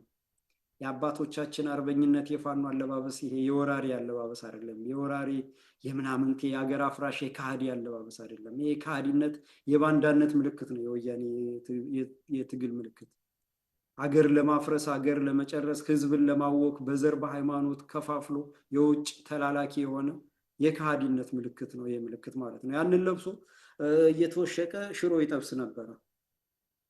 አስረስ ማረ ዳምጤ ቀይ መስቀል መኪና ተሰጥቶት በጆንያ ብር አስቀምጦ የፋኖ መሪዎችን እነዝናቡን ሌሎችንም ፍለጋ ይዞር ነበር። መከላከያ ይጠብቀዋል። ልዩ ጠባቂ ያለው ምን አለው ማለት ነው። በዛ ተብትቦ ዛሬ ላይ ደረሰ። ጸረ አማራነቱ ጀግኖች ደግሞ እውነት መስሏቸው ምን ብሏቸው ተውያል።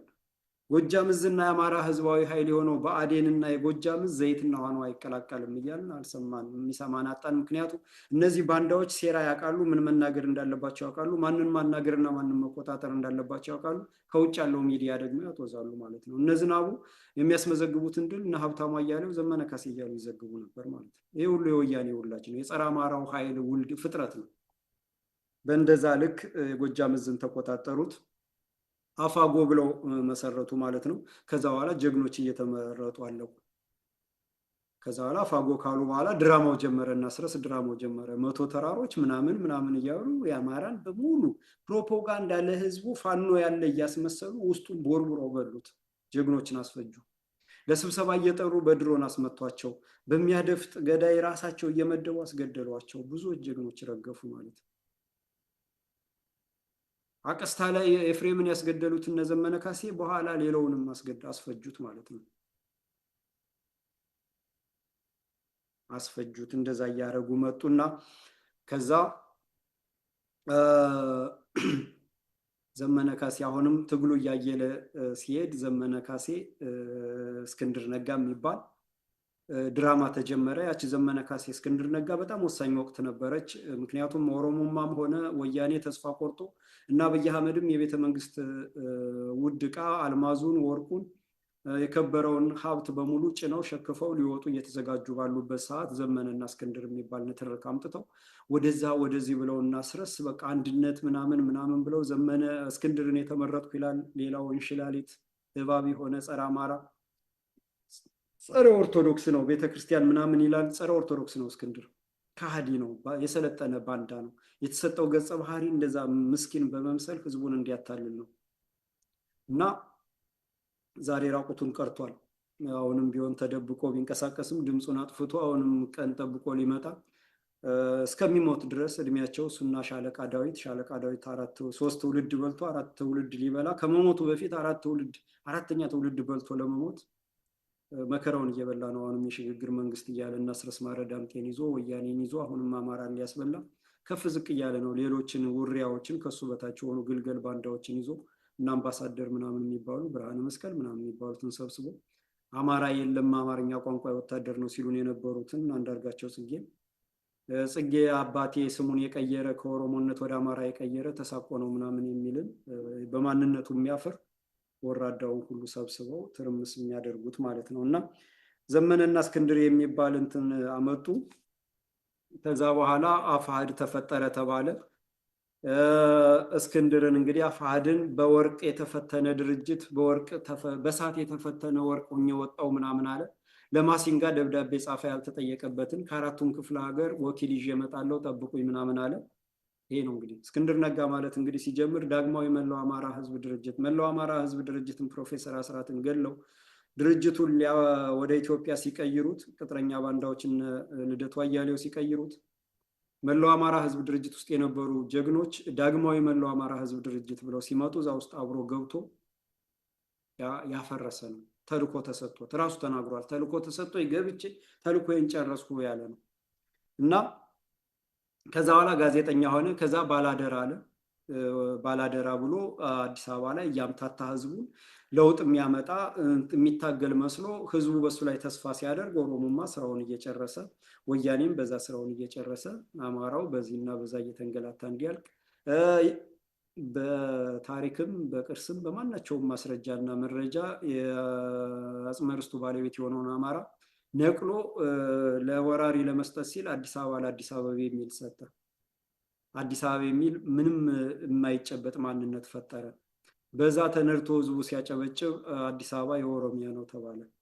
ኦሮሚያ ነው ስለዚህ ለኦሮሞ ነው አማራ ወጣ ተባለ ማለት ነው። ይህንን ያስባለ ነው። በዚህ ፕሮጀክት ውስጥ የተሳተፈ ነው እስክንድር ነጋ ዋና የዚህ ፕሮጀክት አቀንቃኝ። እነ ማነው ይሄ ኤርሚያስ ለገሰ ዋቅጅራን ይዞ አዲስ አበባ የሚባልን አምጥቶ ሲያቀነቅን የነበረ ሰው ነው። ከዛ ባልደራስ እያለ አሁንም ሲያጭበረብር የነበረ ነው። የትግል ጨዋታው ሲቀየርበት ጫካ ሂዶ ሰርቬይ ሰርቶ ምን ብሎ መጥቶ ጫካ ገብቶ አማራን ጎንደርን ለ2 ለ3 ቤት አማራን ወሎን ለ2 ለ3 ሸዋን ለ2 የከፈለ ነው። ጎጃም ላይ እሱን የሚያስከነዱ ቅጥረኛ ባንዳዎች ስላሉ አስረስ ማረና ዘመነ ስላሉ እሱን ተውላቸው ተብሎ ውጣ የተባለ ነው እንጂ እነሱ ማንም አላስወጣውም ከጎጃም ተውላቸው ውጣ ተብሎ ነው። እና እንደዚህ ያደረገው እስክንድር ነጋ ከዛ ግንባር ብሎ ፈጠረና ዲያስፖራውን ዘረፈ።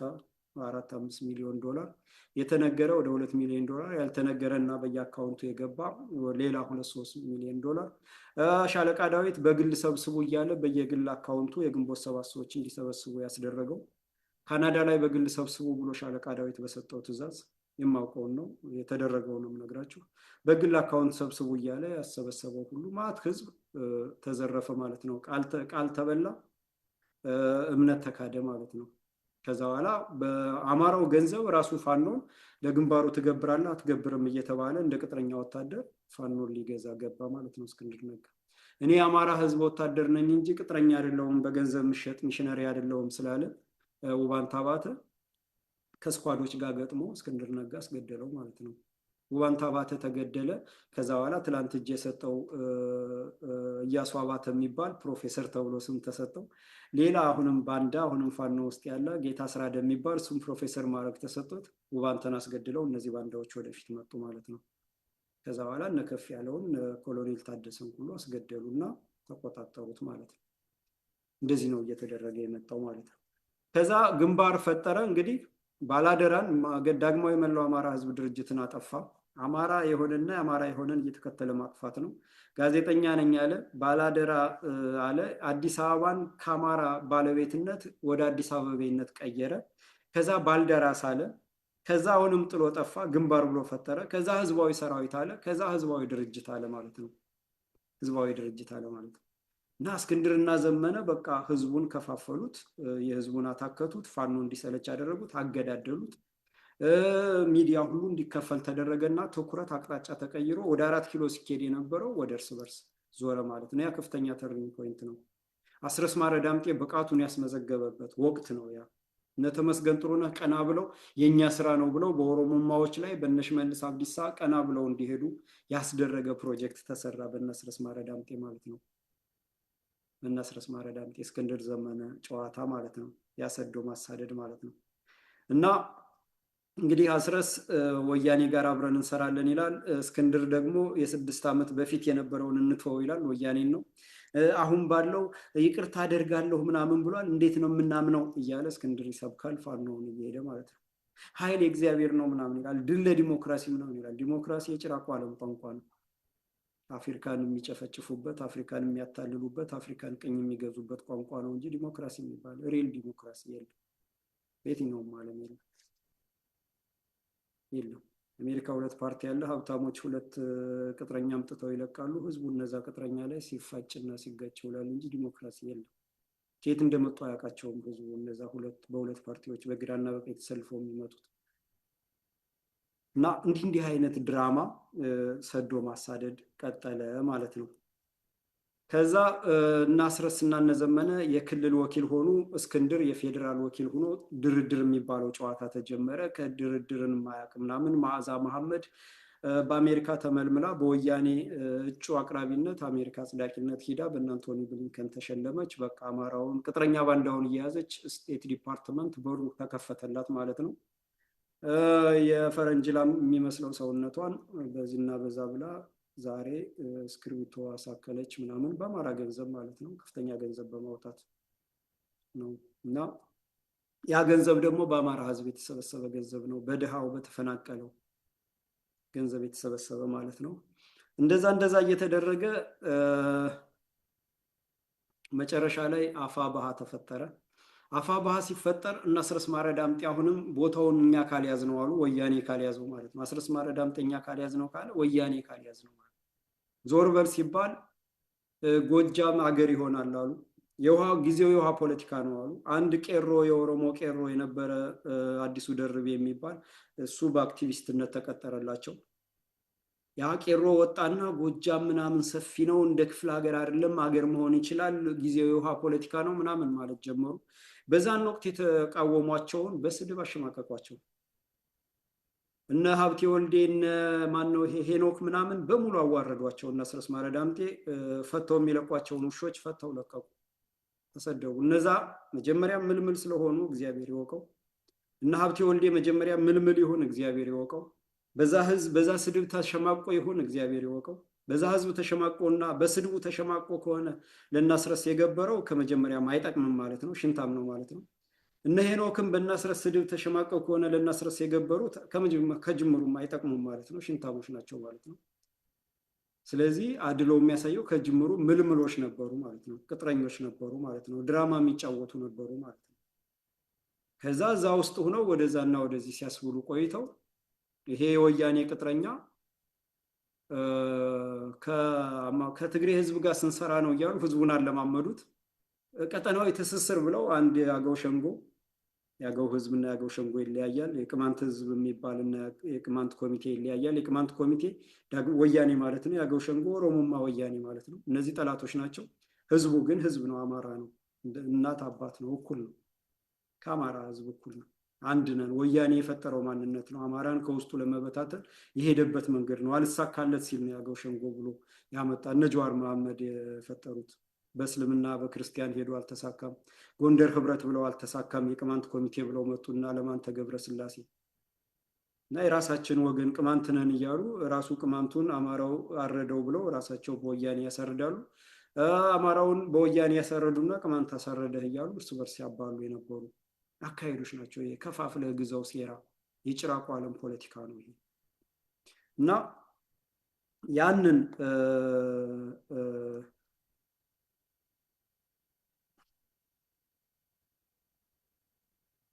ወያኔን ይዘን ከትስስር የሚል ያገው ሸንጎ የሆነው በማን ነው የቆየ ሞላ የህዝብ የትስስር ቀጠናዊ ትስስር በሚል ከትግሬ ህዝብ ጋር ከወያኔ ጋር ከኦሮሞ ህዝብ ጋር እየሰራን ነው እያሉ የትግሬን ህዝብ የሚወክለው ወያኔ ነው። እና ሌላ ድራማ ወያኔ ራሱ የሚሰራው ድራማ አለው ለሶስት እንትን እየፈጠረ ግሩፕ ማለት ነው። የኦሮሞን ህዝብ የሚወክለው ኦሮሞማ ነው ገዢው።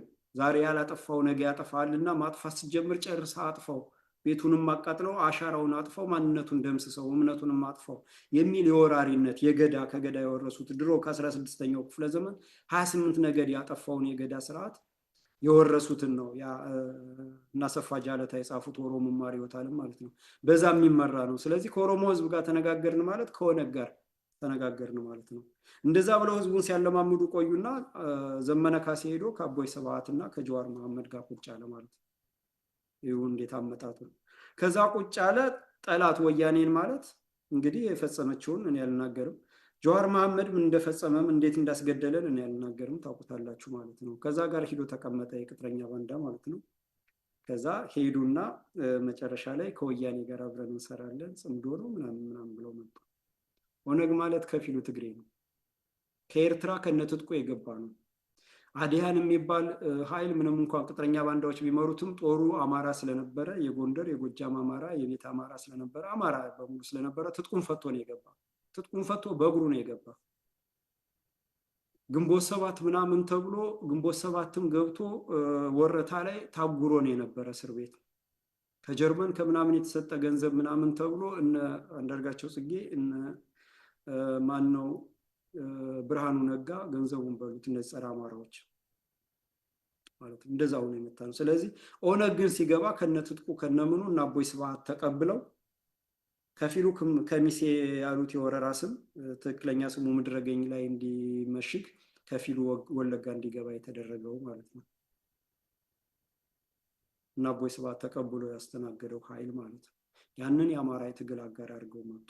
ይሄ ማለት አማራን አጥፍቶ በአማራ መቃብር ላይ ኦሮሚያና ትግራይ እናቆማለን ያለ ነው። በአርባ ጉጉ፣ በበደኖ፣ በሐረር፣ በአርሲ፣ በወለጋ በሁሉም ቦታ በወረራ በተያዘ ቦታ በሁሉ አማራንና ነባር ኢትዮጵያን ሲያርድ የነበረ ኃይል እና ርዕዮተ ዓለም የሚያራምድ ነው። ያንን የትግል አጋር አድርገው መጡ ማለት ነው። ከዛ በኋላ አፋጎ ወጦ ጎጃምን ይዣገር ሆናለሁ አለ። እና አስረስ ተሳደበ፣ እነ ሄኖክን ተሳደቡ ምን አሉ። ከዛ በጎጃም ፋኖ ዞር በሉ ሲባሉ አፋባሃ ውስጥ ገብተናል አሉ። መቼ እንደገቡ አይታወቅም፣ ምን እንዳሉ አይታወቅም። የአፋባሃ ሆነውም አፋባሃ እያሉ ማቀንቀን ጀመሩ ማለት ነው። የአፋባሃ ሰዎችም ዝም አሏቸው። በፕሮፓጋንዳ ተበልጠው ይሁን በውስጥ አርፈ ተቀመጥ እደፋለሁ ተብሎ ይሁን የቅጥረኞች ሆነው ይሁን እግዚአብሔር ይወቀው። ህዝቡ ግን አፋባሃ እያልን ነበር፣ ድርጅት ተፈጠረ እያልን ማለት ነው። አፋባሃ እያሉ አሁንም እና አስረስ ናቸው መግለጫ የሚሰጡት። አዲስ ህዝብ፣ አዲስ አስተሳሰብ፣ አዲስ ትውልድ ማንነቱን የረሳ ጠላቱን ወዳጅ ያደረገ ገዳዩን ዘር አጥፊውን ወዳጅ ያደረገ አዲስ አስተሳሰብ ማለት ጠላትና ወዳጅን የማያውቅ የደነቆረ ማንነት ቀውስ ውስጥ የገባ ማለት ነው። ይሄ ወያኔ ጽፎ የሰጠው አስረስ እና ዘመን የሚደጋግሙት ማለት ነው። እና የነዚህ ኮልኮሌ ደግሞ አለ አብሮ የሚደግመው ማለት ነው። እና ያ ኮልኮሌ ሁሉ ይሄንን ተቀበለና አፋባሃ ማለት ሲል ገቡ ተባለ። ከዛ ይሄ የቅጥረኛ ባንዳ ዘመነ አስረስ ወንዝ ያቋርጣሉ፣ ዘኪንግ የሚል ቲሸርት ይለብሳል። ከዛ ዩኤስኤ የሚባል ቲሸርት ለብሰዋለች መዓዛ። ደግነቱ ዩኤስኤ የሚባል ምልክትና መስቀል አብሮ ስለማይሄድ መንፈስ ቅዱስና ሰይጣን አንድ ቦታ ላይ ስለማይቆም ወይንም በአንድ ቦታ ስለማይኖር መስቀሉን ታስወልቀዋለች። ዩኤስኤ ሲለብስ መስቀሉን ታስወልቀዋለች እና ዩኤስኤ የሚል ይለብሳል ማለት ነው። እና እንደዛ እያስደረጉ ህዝቡን አምታቱት፣ አታከቱት፣ አደከሙት፣ አስገደሉት፣ አስጨፈጨፉት። የኦሮሞማ ወራሪ ጦር የተጠቃበትን አካባቢ በሙሉ ቤተክርስቲያን ላይ ገበያ ላይ በድሮን እንዲደበደብ አስደረጉት። መራዊን በሙሉ አስጨፈጨፈው ዘመነ ካሴ። ከዛ በኋላ የአብይን ጀነራል ደፋ ነው ተበቀልን ምናምን በቃ አርፋችሁ ተቀመጡ አሉ። የአማራ ትግል የህልውና ትግል የበቀል ትግል አይደለም፣ የፍትህ ትግል ነው፣ የህልውና ትግል ነው፣ ሀገር የማዳን ትግል እንጂ የበቀል አይደለም። የገደለን ለመግደል አይደለም፣ የገደለን ፍትህ ለማቆም ነው። ሀገር ያፈረሰን ፍትህ ለማቆም ነው። ዘር ያጠፋን ፍትህ ለማቆም ነው። ፍርድ በማስፈረድ ነው። ትውልድን በማስተማር ዘር ማጥፋት እንዲቆም፣ ሀገር መካድ እንዲቆም፣ ባንዳነት እንዲጠፋ ነው የአማራ ትግል እንጂ ለበቀል አይደለም። ያውም አንድ ምናምንቴ ጀነራል ምናምን ተገደለ ብሎ ያ ሁሉ ወጣት ህፃናትና ሽማግሌዎች የተፈጁትን 300 እና 400 ህዝብ በአደባባይ በጠራራ ፀሐይ የተፈጀው ጀነራሉን ደፍተነዋል ምናምን ያለ ማለት ነው። እንደዛ እያለ ተጫወቱ። ከዛ ጸረ አማራነታቸውን ቅጥረኛነታቸውን ለማስመስከር ዘመነም ትውልድ አካባቢው መራዊን አስጨፈጨፈ። አስረስ ማረ ዳምጤም አስረስ ማረ ትውልድ አካባቢው ጋር አስጨፈጨፈ ማለት ነው። አስጨፈጨፈ። ይሄንን ሁሉ ታሪክ እነ ፕሮፌሰር ሀብታሙ ተገኝ ታውቃላችሁ። የእነ አስረስ ደጋፊዎች ታሪክ ይፋረዳቸዋል። ታሪክ ይፋረዳቸዋል። እውነቱ ነገ ይወጣል። ነጋሽ አምሳሉ የሚባል የወያኔ የኦሮሞማ ጨብጫቢ እዛ ሰበታ ምናምን አብሮ ሽር ጉድ ሲል የሚውል የነ ዘመና ጨብጫቢ ሆነ ይወጣ። ሌሎቻችሁም ህዝቡን የምታታልሉ አስረስ ማረ ዳምጤን ኦዚያን አስብላችሁ ዋትሳፕ ስልክ ሰጣችሁ፣ የለንደን ስልክ፣ ህዝቡን ስታሰድቡ ከፍ ዝቅ ስታስደርጉ የምትሆኑ አብራችሁ እናንተ ሰላምተኛ ሆናችሁ ሰዎች ሲሰደቡ ታላላቅ ሰዎች ሲዋረዱ እያወቃችሁ ዝም የምትሉ ለፕሮፌሰር ሀብታሙ ተገኝ እነ ነጋሽ አምሳሉ ዶክተር ማለት ይከብዳል። እንዲህ አይነቱን ቀላዋጭ ሰው፣ ወዳም ሰው፣ አድርባይ ማንነቱን የካደ ከሃዲ፣ ምናልባት እንግዲህ የዘር ግንድ ሊመረመር ወይ ሌላ ሊሆን ይችላል። እና በእንደዛ ሁኔታ መጣ። በኋላ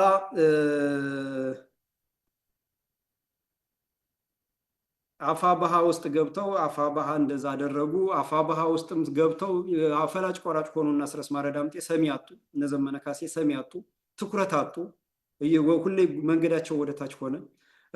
ሌላው ጸረ አማራ እስክንድር ነጋ እሱም እየተበተነ መጣ። ኃይሉ እየተበተነ ማንነቱ እየተጋለጠ በቃ ጨረሰ፣ ሚናውን ጨረሰ። የአማራን ትግል አከሸፈ ማለት አዙሪት ውስጥ ከተተ፣ አምታታ፣ በታተነው፣ አገዳደለ፣ ደም አቃባሁ ምናምን ብሎ ጨረስ፣ ጽዋው ሞላ። ከዛ አሁንም ማለቅ ሲጀምር አፋባሃና ህዝባዊ ድርጅቱ ተዋሃደ ምናምን ብለው ሌላ ድራማ ይዘው መጡ ማለት ነው። ህዝባዊ ድርጅቱ ወደ ዜሮ ቁልቁለቱን ሲንደረደር አፋባሃም እነ ዘመንና አስረስ ውጡ ግቡ ማን ኖሩ ክበሩ የሚላቸው አጣው። በአንዳነታቸው ተጋልጠው ረቁታቸውን ሲቆሙ ሁለቱን ድርጅት ደግሞ አጣመርን ብለው አዲስ ይዘው መጡ። አዲስ ይዘው ሲመጡ አፋብን ብለው መጡ። አፋብን አሉት። እንደገና ከድርጅትነት አወረዱትና ከኃይልነት አወረዱትና ንቅናቄ አሉት። ንቅናቄ ማለት የዛሬ ስንት ዓመት እነ ፕሮፌሰር አስራት የጀመሩት ነው ንቅናቄ። እነ ፕሮፌሰር አስራት እንኳን አማራነትን ሲያቀነቅኑ ንቅናቄ አላሉትም፣ ድርጅት ነው ያሉት። አሁን ንቅናቄ ያሉት ከስሙ ነው የሚጀምር። ሚና የለውም ንቅናቄ፣ አነቃንቆ የሚከስም ነው። ልክ እንደ ብአዴን ነው። ብአዴን ንቅናቄ ነው። ብሔር አማራ ዲሞክራሲያዊ ንቅናቄ ሲሉት በትግረኛ ቅላጼ ንቅናቄ ማድረግ ነው ጸረ አማራነትን እንጂ ድርጅት አይደለም። መርህ የለውም፣ ርዕዮተ ዓለም የለውም፣ መመሪያ መጻፍ አይችልም። ይህንንም እንደዛ ነው ያደረጉት። ከዛ በኋላ ወያኔና ኦነግ የትግል አጋር ሆነው መጡ ማለት ነው። ወያኔና ኦነግ የትግል አጋር ሆነው መጡ። ዳግማዊ አብንነት ተፈጠረ። ከኦነግና ከኦሮሞ ኃይሎች ጋር አብረን ልንሰራ ነው ያለውን ስራና ኦነግን ወደ 4 ኪሎ ወደ ምኒልክ ቤተመንግስት ቀጥ ብሎ እንዲገባ ያስደረገው አብን አፋብን ብለው መጡና ቅጥረኛ ባንዳዎች፣ አሁንም ተመሳሳይ ባንዳዎች አንድ ናቸው። ከወያኔና ከኦነግ ጋር አብረን ልንሰራ ነው ምናምን አሉ። ኦነግ ማለት እነ ጃልመሮን፣ እነ ጀዋር መሐመድን፣ እነ ሕዝቅኤል ጋቢሳን፣ እነ በቀለ ገርባን የሚወክል ነው። ወያኔ ማለት እነ አቦይ ስብሃት፣ እነ ደብረ ጽዮንን የሚወክል ነው ማለት ነው። ከዛ ከሻቢያም ጋር አብረን ጽምዶ ምናምን አሉ። ሻቢያ ዝም ብሎ ነው የሚያይ፣ እንቅስቃሴውን በትዝብት ነው የሚያይ። በሚያዋጣው መንገድ ይሄዳል። አማራ ጸጥ ረጭ ብሎ በቅጥረኛ ባንዳ እየተመራ ምናምን ከሄደ ሂዶ ክብሩን ያስከብራል አብሮ። ቅጥረኛ ባንዳዎችን አማራን እንትን ካሉ በኋላ የሚሸኙበት ተሸኝተው አላማቸውን ያስከብራሉ ማለት ነው። አማራ ጎልቶ ከወጣ ዞር በሉ ይላቸዋል ማለት ነው። ስለዚህ የአማራ ወሳኝና የትክክለኛ ጀግኖች፣ የትክክለኛ ለስር ነቀል ለውጥ የሚፋለሙት ፋኖች ቆራጥነት፣ ጀግንነት እና እንቅስቃሴ ሻቢያ እንቅስቃሴ የሚወሰነው በዛ ነው እንጂ እነዚህ ቅጥረኛ ባንዳዎች ስላሉ ዝም ብሎ ነው የሚያይ። የተነፈሰው ነገርም የለም። ስለዚህ በእንደዛ አይነት ነገር መጣ ማለት ነው። ለወያኔ ጋር ከሆነ ጋር አብሮ የመስራቱ ደግሞ ተዋናዮች አሁንም 3 ትውልድ ቆርጥሞ የበላው ባንዳ ልጁ ሻለቃ ዳዊት ካለ ስሙ ምንም አምባሳደር ምንም የአምባሳደርና እንደው በአምባሳደር በዋለበት ውሎ የማያውቀው አምባሳደር እየተባለ የሚጠራ ብርሃነ መስቀል የሚባል አታላይ አጭበርባሪ አማራ የለም ሲል የኖረው ጸረ አማራ አንዳርጋቸው ጽጌ፣ ነአምን ዘለቀ፣ ገዱ አንዳርጋቸው በሙሉ ገለታው ዘለቀ ምናምን በሙሉ ይሄ ቅጥረኛውም ባንዳውም ሰላቶውም ምናምን በሙሉ ተሰብስቦ መጣ ማለት ነው። የሽግግር መንግስት እና አስረስ ማረ ዳምጤን ይዞ እና ወያኔን ይዞ ምናምን አማራን ለማድፈቅ አማራ ታርዶ ተፈጅቶ በድሮን ተጨፍጭፎ ከብቱ በጉ ክምሩ በጎተራ በሜዳ እህሉ በሙሉ የአማራ ነው ተብሎ ተቃጥሎ ቤተክርስቲያን የአማራ ናት ተብላ ወድማ ቀሳውስት አስተማሪዎች ዲያቆን ኦርቶዶክስ ተዋህዶ እየተባሉ ተፈጅተው ጊዜው የቅባት ነው እየተባለ ተፈጅተው ቤተክርስቲያኗን እነ አብርሃም ጴጥሮስ ማቲያስ የሚባሉ ጳጳሳት ክደው ለወራሪ ያስረክበው እንድትወድም እያስደረጉ ያስፈጸሙት ሁሉ የሽግግር መንግስት ብለው ይዘው መጡ ማለት ነው። ስለዚህ በእንደዚህ ሁኔታ መጣ ማለት ነው እና ልብ ማለት ያለብን አካሄዱ ነው። ዝም ብሎ መሀል ላይ ዱብ ያለ ነገር የለም። ፓተርኑን ነው መከተል ያለብን ከጅምሩ ጀምሮ ማለት ነው። እያንዳንዱን ነገር ነው መረዳት ያለብን። እያንዳንዱን ነገር ስንረዳው ያላየ እንዲያይ ያልተገለጠለት እንዲገለጥለት ይሄ ነሆለለ የደነቆረ በቃ ግራ የተጋባው ወይም ደግሞ እንደው ጭንቅላቱ ተደፍኖ ዘመነ ካሴ ነፃ ያወጣኛል ብሎ ተስፋውን ዘመነ ላይ የጣለ እስክንድር ላይ የጣለ አስረስ ላይ የጣለ እንኳን የለም። ያውቁታል ወጣቱ በደንብ ስለሚያውቀው እና ያ እነዚህ ባንዳ ናቸው ሲባል ተስፋው የጨለመ እየመሰለው ሾህም ይሆናል ዝም ብሎ የደነዘዘ ጠፋ ያለው ትውልድ እና ያ አይኑን እንዲገልጥ ፓተርኑን ማየትና መረዳት ያስፈልጋል ማለት ነው። እና በዚህ ሁኔታ ውስጥ እንግዲህ ጎንደርና ሸዋን ቀድሞ መምታት ስትራቴጂካሊ ነው። አዲስ አበባን መቆጣጠር ማለት ሁሉንም ነው። እንግዲህ ወያኔና ሻዕቢያ በትግል ላይ እያሉ አስመራን ሳይቆጣጠሩ አዲስ አበባን የተቆጣጠሩ። ስለዚህ አዲስ አበባ ገዢ ነው፣ ጎንደር ደግሞ ወሳኝ ነው፣ ስትራቴጂካሊ ገዢ ነው። ስለዚህ ሸዋን ማዳከም እና መምታት ከዛ ደግሞ ጎንደርን ማዳከም እና መምታት የአማራን ትግል እንደመቆጣጠር ነው።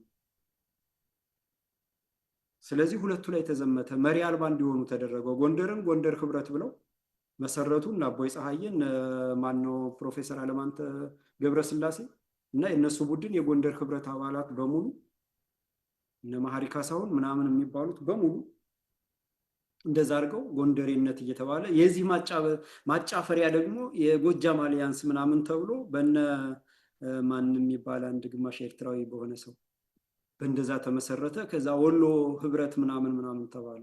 አጃቢነት የወሎ ህብረት የኦሮሞ ነው። ኦሮሞዎች የሚጫወቱት ናቸው። ተገንጣዮች፣ ወራሪዎች፣ የኦሮሞ ህዝብ መጨረሻ ላይ የሚተፋቸው ማለት ነው። እና በእንደዛ አይነት ጨዋታ ጎንደር ህብረት ተብሎ የተባለው አልሄዳለ። ጎንደር የኢትዮጵያ መሰረት ነው፣ የኢትዮጵያዊነትም መሰረት ነው። እና ያንን ማፍረስ አልችል ሲላቸው በኢኮኖሚ ከማድቀቁ ባሻገር የቅማንት ኮሚቴ ብለው መጡ። ከዛ በኋላ ቅማንት የሚባለው ባሉት ጋር ሂደው ቤቱን ያቃጥላሉ፣ ከብቱን ይነዳሉ። ከዛ አማራው እንደዚህ ያረገ ይላሉ። ከዛ አማራው ጋር ሂደው ቅማንቱ እንደዚህ ያረገ ቤትክን አቃጠለ ዘረፈ እያሉ ህዝቡን ምስቅልቅሉን አወጡት። እነ መላኩ ፋንታ የዘረፉት ወደ 800 ቢሊዮን ብር የተሰበሰበ ቅማንት ኮሚቴ አፈናቀለ። ቅማንት አፈናቀለ የተባለውን አማራ ወያኔ አፈናቅሎ ቅማንት አፈናቀለ የተባለውና የአማራ ልማት ማህበር ስም ይሰብሰብ የጎንደር ቤት ይሰራበት የተባለው ኖርቋ የተነው 30 ሚሊዮን ብር ምናምን ሰጡ የተባለውን ብር እያንዳንዱ አማራ ደሞዝተኛ እንዲያወጣ ተደርጎ ተዘረፈ። የተፈናቀለው አማራ ግን ግርግዳ ቆመ ጭቃ መርገህ ለቆርቆሮና ለሚስማር ነው ገንዘብ የሚሰጠህ እየተባለ 10 ቆርቆሮ መግዣ ነው የተሰጠ። በስሙ የተሰበሰበውን ገንዘብ እነ መላኩ ፋንታ እነ አገኘው ተሻገር የሚገባቸውን አስቀርተው ለወራሪዎች አሳልፈው ሰጡ፣ ለኦሮሞም አሳልፈው ሰጡ ገንዘቡም ማለት ነው። ልክ የአማራ ባንክ ብለው እንደዘረፉት እና ህዝብ ዘሩ እየጠፋ ሀገር እየፈረሰ በልማት ለማለው ብሎ አማራ ሲባለት እውነት መስሎት ደግሞ የተስገበገበ ሆዳም አለ ሂዶ ቶሎ ብሎ በቃ የሚከብር የሚመስለው ማለት ነው። ቅዠታ በቅዠት ዓለም የሚኖር የጠላትን ማንነት የማያውቅ ካለፈ ስህተት የማይማር ከወንድሙ ከወገኑ ውድመትና ቁስል የማይማር ነግበኔ ብሎ የማያስብ ደግሞ ሆዳም አለ፣ ሁሌም ቀድሞ የሚሰለፍ ማለት ነው። እና እንደዛ እየተደረገ መጣ። ጎንደርን በኢኮኖሚ ያደቀቁት። ከዛ በኋላ ባንዳዎች እነዚህ የስኳድ አባላት ነን የሚሉ ራሳቸውን ስኳድ ያሉት እነጋሻው መርሻ እነ ቹቹ አለባቸው እና አምደ ማርያም ዝራ በሙሉ ይሄ ውሪያው ከምናምን የተወለደው ሁሉ የትግሬ ዲቃላው ሁሉ በሙሉ ጎንደሬ ጎንደሬ ጎንደሬ እያለ ከአማራ ለመነጠል ጎጃምና ጎንደር እያሉ እዚህ ደግሞ ጎጃም ውስጥ ደግሞ ሌላ መንጋ ተፈጠረ። እነ ዘመነ ካሴ የሚመሩት መንጋ ተፈጠረ። እኔን የሚጠሉ ጎጃሜ ስለሆንኩ ነው እያለ የሚያቀጣጥለው ተፈጠረ። እንደዚህ እየተባለ አማራ እንዲፈታ፣ አማራ እንዲደክም፣ እንዲሰለች ምናምን አየሩ ሜዳውን የሞሉ የመንግስት ሰራተኛውን በጎጃምና በጎንደር እንዲከፋፈል እየተደረገ ቤት አማራ እየተለቀመ ሲያልቅ፣ ሸዋም እየተለቀመ ሲያልቅ፣ ሌላው አማራ ዳሩ ሁሉ እየተመነጠረ ሲያልቅ፣ ወልቃይት ላይ የተፈጀው፣ ጠለምት ጠገዴ ላይ የተፈጀው አማራ ያ ሁሉ ፍዳና መከራ የደረሰበት እንዳይታይ እየተደረገ መጣ ማለት ነው። ስለዚህ አፋብን መሪዎችን ጀግኖችን አስፈጀ፣ በድሮን አስጨፈጨፈ። ባንዳዎች ራሳቸው ተሿሿሙ፣ መሪዎች ምናምን ተደረጉ፣ የውጭ ወኪል ምናምን ተባለ።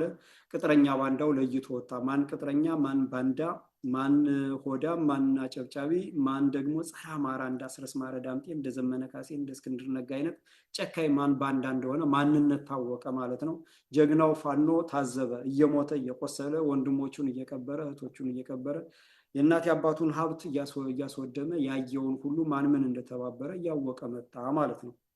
እያወቀ ሲመጣ ባንዳዎች እየለየላቸው ሚናቸውም ስላለቀ የበሰበሰ ዝናብ አይፈራም እንዲባል ፈጣጣነታቸው እየገነነ መጣ ማለት ነው። ሚዲያው ጨዋታው ቀጠለ፣ ማጨብጨቡ ቀጠለ። ይሄ በሙሉ ርጋፊ አሁን የሚረግፈው ከትንሽ ወራት በኋላ ድራሹ የሚጠፋው እነ መዓዛ መሐመድ፣ እነ አሳየ ደርቤ፣ እነ በለጠ ካሳ፣ እነ በላይ ማናየ፣ እነ መልካም ሞላ፣ እነዚህ ደግሞ ሀሳዊ ኢትዮጵያኒስቶች እነ ደረጀ ሀብተወልድ፣ እነ መሳይ መኮንን፣ የወያኔዎችም ሌሎች አሉ። ሁሉም እየተከፋፈለ ሲያጦዘው የነበረው ነገር ሁሉ እያለቀ መጣ ማለት ነው። እያለቀ መጣ። የአማራ ጭንብል አማራ መስሎ ጭንብሉን አጥልቆ አማራ አማራ የሚለው ቅጥረኛ የወያኔ ብአዴን ቅጥረኛ እነ ይልቃል ጌትነት፣ እነ ልደቱ አያሌው ወያኔው በሙሉ ሚናው እያለቀ መጣ ማለት ነው። አሁንም ሚናው እያለቀ መጣ ማለት ነው። የሚነዳው መንጋም ተነዳ ዘመነ አለ፣ የሚጨበጥ ነገር የለም። ወያኔ ሆነላቸው። አስረስ አለ፣ ወያኔ ሆነላቸው። ኦነግ ሆነላቸው። እስክንድር አለ። እስክንድር አጭበርባሪ አታላይ ጸረ አማራ ጸረ ኦርቶዶክስ መሆኑን አሳውቆ ዋሻ ገብቶ ተደበቀላቸው ማለት ነው። እና ይሄ መንጋው ዝም ብሎ በደመነፍስ የሚነዳው መንጋ የሚጨብጠው አጣ። ጉም ሲዘግን የነበረ መሆኑን እየተረዳ መጣ ማለት ነው። በዚህ ሁኔታ ከውጭም ከውስጥም ያለው ጸረ አማራ ቅስሙ እየተሰበረ ሞራሉ እያለቀ መጣ ማለት ነው። አሁን ያለንበት ሁኔታ በዚህ ሁኔታ ላይ አስረስ ማረ ዳምጤ ቴዎድሮስ ጸጋዬ ላይ ወጥቶ መጀመሪያ እንግዲህ ስትገቡ ስንጀምር እንደሰማ ነው ጽንፍ የረገጠ የነበረውን ጸረ ወያኔ ያላለም እንግዲህ ስልቱ ነው እና ወያኔ ጠል የነበረውን አስተሳሰብ አስታርቀን ያንን ትርክት አጥፍተን ወዳጅ አርገናታል ለውጠነዋል አለ። አስቡት፣ ወዳጅ የትግል አጋር አርገነዋል አለ። አስቡት እንግዲህ ይሄ ማናለብኝነት መጨረሻ ለከት ሲያጣ እንደዚህ ነው የሚሆነው ማለት ነው።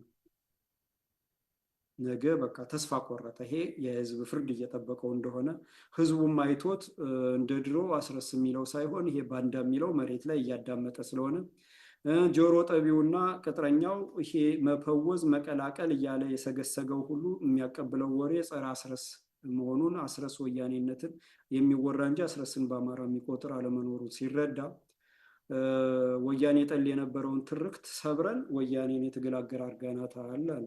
ይህን ነው ያለው በቴዎድሮስ ጸጋዬ ላይ መጥቶ ቅድም የተናገረው። ወያኔ አይበል እንጂ ወያኔን ነው ትግል የለወጠው እና ኤሊቱንም ዋናውንም ማሳመነን አሁን የትግል አጋር እንድትሆን አድርገናል። ጥያቄውም ከህዝቡ መጥቷል። ወያኔ ከትምህርት አግዳ፣ ከኢኮኖሚ አግልላ፣ ከፖለቲካ አግልላ፣ ከትምህርት አባራ፣ ከኢኮኖሚው አባራ፣ ስራውን አፍርሳ አምክና ወደ አረብ ሀገር እየለከች እንዲመክን ድራሹ እንዲጠፋ ሳይወልድ እድሜው ባዝኖ እንዲቀር ያደረገችው፣ የጨፈጨፈችው፣ ያፈናቀለችው፣ የፈጀችው፣ ሀብት ንብረቱን የወረሰችበትን አማራ በዋናነት ደግሞ ወልቃይት፣ ጠገዴ፣ ጠለምት፣ ኮረም፣ አላማጣ፣ መሆኒ፣ በሸዋ አማራ ላይ በሁሉም አማራ ላይ በዋናነት በሸዋ በጎንደር የተጨፈጨፈን ህዝብ አፈር ደም ያብልቶ ኢትዮጵያውያን ምስቅልቅል የገባን በዘር በሃይማኖት ከፋፍላ ወደብ አልባ አድርጋ ኢትዮጵያን ሉዓላዊነት አፍርሳ እንደዚህ ያበቃቸዋን ወያኔ ጠልነትን አጥፍተን ወዳጅ የትግል አጋር አድርገናታል። እንግዲህ ከዚህ የበለጠ አስረስ ማረይነት ምን ሊሆን ይችላል ነው። ከዚህ በኋላ አስረስ ማረይን የትግል አጋር አድርጎ የሚቆጥር ነገ በፍርድ ለፍርድ የሚቀርብ ነው። ፍርዱ ምናልባት በአንገቱ ገመድ መጥለቅ ሊሆን ይችላል። በህዝብ በደረሰ በደል፣ በህዝብ በተጨፈጨፈ ህዝብ፣ ዘሩ በጠፋ ህዝብ፣ ምስቅልቅሉ በወጣ ህዝብ፣ በሀገር ክህደት የሚጠየቅ ይሆናል። አስረስ ማረ ዳምጤን እንደ ፋኖነት የቆጠረ ማለት ነው። ሁሉም በያለበት ታሪክ ይመዘግባል። ሁሉም በያለበት ታዛቢ ነው ማለት ነው። ይህ ሁሉ ንግግር አለ ማለት ነው። ስለዚህ መጨረሻው ሲደርስ ምን ተደረገ? ወያኔ ጀግኖችን እያባረሩ ድርጅቱን አፋብን የሚባለውን መሪዎችን መሾም ጀመሩ። እነሱ ቅጥረኛ ወያኔ የሆኑትን ለምሳሌ ጎንደር ላይ 5 ኮር አለ። 5 ኮር አለ። እንግዲህ ጎንደር ለምን ጥቃት ኢላማ እንደተደረገ የትግራይ ሲሳይ እንዲሆን ነው። ከጥንት ጀምሮ የአማራነትም ሆነ የኢትዮጵያዊነት መሰረት ነው። ሀገር እንዳይወረር ሀገር እንዳይደፈር በዚህ በወያኔ እየመራ ትግሬ እየመራ የሚያመጣው እንግሊዝም ጣሊያንም ሱዳኑም ግብፁም በሙሉ ባንዳው የትግሬ ባንዳ እያመራ የሚያመጣውን ሲፋለም የኖረ ነው። የኢትዮጵያ መሰረት የሆነ ህዝብ ይሄንን መምታት ኢትዮጵያን መናድ ተብሎ በጠላቶቻችን ይታሰባል። ውጭ ባሉትም በጭራቁ ዓለም የጭራቅ ፖለቲካ በሚያራምዱት ደመጣጭው ዓለም በምዕራባውያንም ይታወቃል። ያንን መምታት ማለት ነው። እና ጣሊያንም ፎስፈረስ ያርከፈከፈበት ህዝብ ነው። በሁለተኛው ወረራ ወቅት በጎንደር ላይ እና በከፊል በጎጃም እና በተወሰነ በሸዋ ፎስፈረስ ነው የረጨበት። ገዳይ ኬሚካል ነው በአየር የነሰነሰበት ማለት ነው። ስለዚህ ያንን ማምታታትና መምታት ስለማይቻል ነው ወያኔ ጎንደርን ዘላ ጎጃም ላይ መሰረቷን ያደረገች እና አስረስ ማረ ዳምጤን ጎንደር ላይ የሚቀበላት ስለማታገኝ ነው። የሚቀበላት ቢገኝም ወያኔነቱ ከታወቀ ግንባሩ ስለሚባል ነው። ስለዚህ ጎጃም ውስጥ አስቀምጣ ኔትወርክ እየዘረጋች ማለት ነው። እንግዲህ ዮሐንስ ንጉሱ በእናቱ ትግሬ ነው የሚባል ነው። በአካል አላውቀውም። የአካባቢው ህዝብ የእናቱ ትግሬ ነው፣ ግን አማራ ነኝ ብሎ ከታገለ እሺ ብለውን የተቀበለው። ታያችሁ እንግዲህ አማራ ምን ያህል ስልጣኔና ፍትሐዊነትን ማለት ነው። ስለዚህ 5 ኮር አለ። 1ኛ ኮር ፋኖ ጸዳሉ ሙላት የሚመራው ነው። 2ኛ ኮር ሳሙኤል ባለድል የሚመራው ነው። ፋኖ ሳሙኤል ባለድል የሚመራው ነው። 3ኛ ኮር ባየቀናው ጀግናው አርበኛ የሚመራው ነው። 4ኛ ኮር አስቻለው በለጠ የሚመራው ነው። 5ኛ ኮር ሀብቴ ወልዴ የሚመራው ነው። ሀብቴ ወልዴ ደግሞ ለናስረስ የገበረው ነው። ጥሩ ስም የነበረው ጀግና ነው ሲባል የነበረው መጨረሻ ላይ ለናስረስ ለወያኔ ገብሮ የተቀመጠ ነው። ከሃዲ ሆነ ማለት ነው። ባንዳ ሆነ ማለት ነው። ከናስረስ ጋር ገበረ ማለት ባንዳ ሆነ ማለት ነው። እና 3ኛ ኮርን እንግዲህ እነዚህም በሌሉበት አምታተው አጠቃላይ መሪ ዮሐንስ ንጉሱ በየትኛውም በዚህ በ5 ኮሮች 5ቱ ኮሮች ከእያንዳንዱ ኮር እንደው አፋብንን እንኳን መጨረሻ ላይ ቅጥረኛ ባንዳዎች ያው ንፋሱም ጎርፉም ስለሚወስዳቸው ህዝባዊ ፍርድም ስለሚጠብቃቸው ድርጅቱ ይቁም ግድ የለም ያሉት ጀግኖች እንኳን ቢሆን ከእያንዳንዱ ኮር ከጎጃምም ከወሎም ከቤት አማራ ከሸዋም ከጎንደርም ከሌላው አካባቢ ሁሉ ወካይ መኖር አለበት። ከየኮሩ ኮሮች ደግሞ የኮር ተወካዮች ደግሞ ከበታች ባለት ክፍለ ጦሮችና ሻለቃዎች ብርጌዶች እንደዚህ የተወከሉ መሆን አለባቸው። ፋኖ በጀግንነት የመረጠው በቆራጥነት በጥቅመኝነት ሳይሆን በንጹህነት በሚታወቅ በመረጠው ይሁን እየተባለ የተሄደውን ከነዚህ ሁሉ ሳይመረጥ ዮሐንስ ንጉሱ ትግሬ ስለሆነ በእናቱ ትግሬ ስለሆነ ከወያኔዎች ጋር ለመስራት ይጠቅመናል አለ አስረስ ማረ ዳምጤና በዚህ መልክ መረጠው ማለት ነው። እና እንዲህ አይነቱ አካሄድ የመጨረሻ የአፋብን በቅጥረኛ ባንዳዎች መውደቅንና ይሄ ንቅናቄ የሚባለው ሲጀመርም አማራን የማይወክል የፋኖን ትግል የማይመጥን የወያኔ የኦነግ የብአዴን ውክልናን የያዙ የሚፈነጩበት ቅጥረኛ ባንዳዎች በፎቶ አርበኛ የሆኑ በፕሮፓጋንዳ ጀግና የሆኑት መጥተው የተቆጣጠሩበት እስክንድር ራቁቱን ሲቆም ጸረ አማራነቱ ሲታወቅ እኔ አቃወማለሁ ምን እላለሁ ብሎ ወጥቶ እነዚህ እንዲቆጣጠሩት የተደረገው የጉዞ ማለቅን ያሳያል ማለት ነው።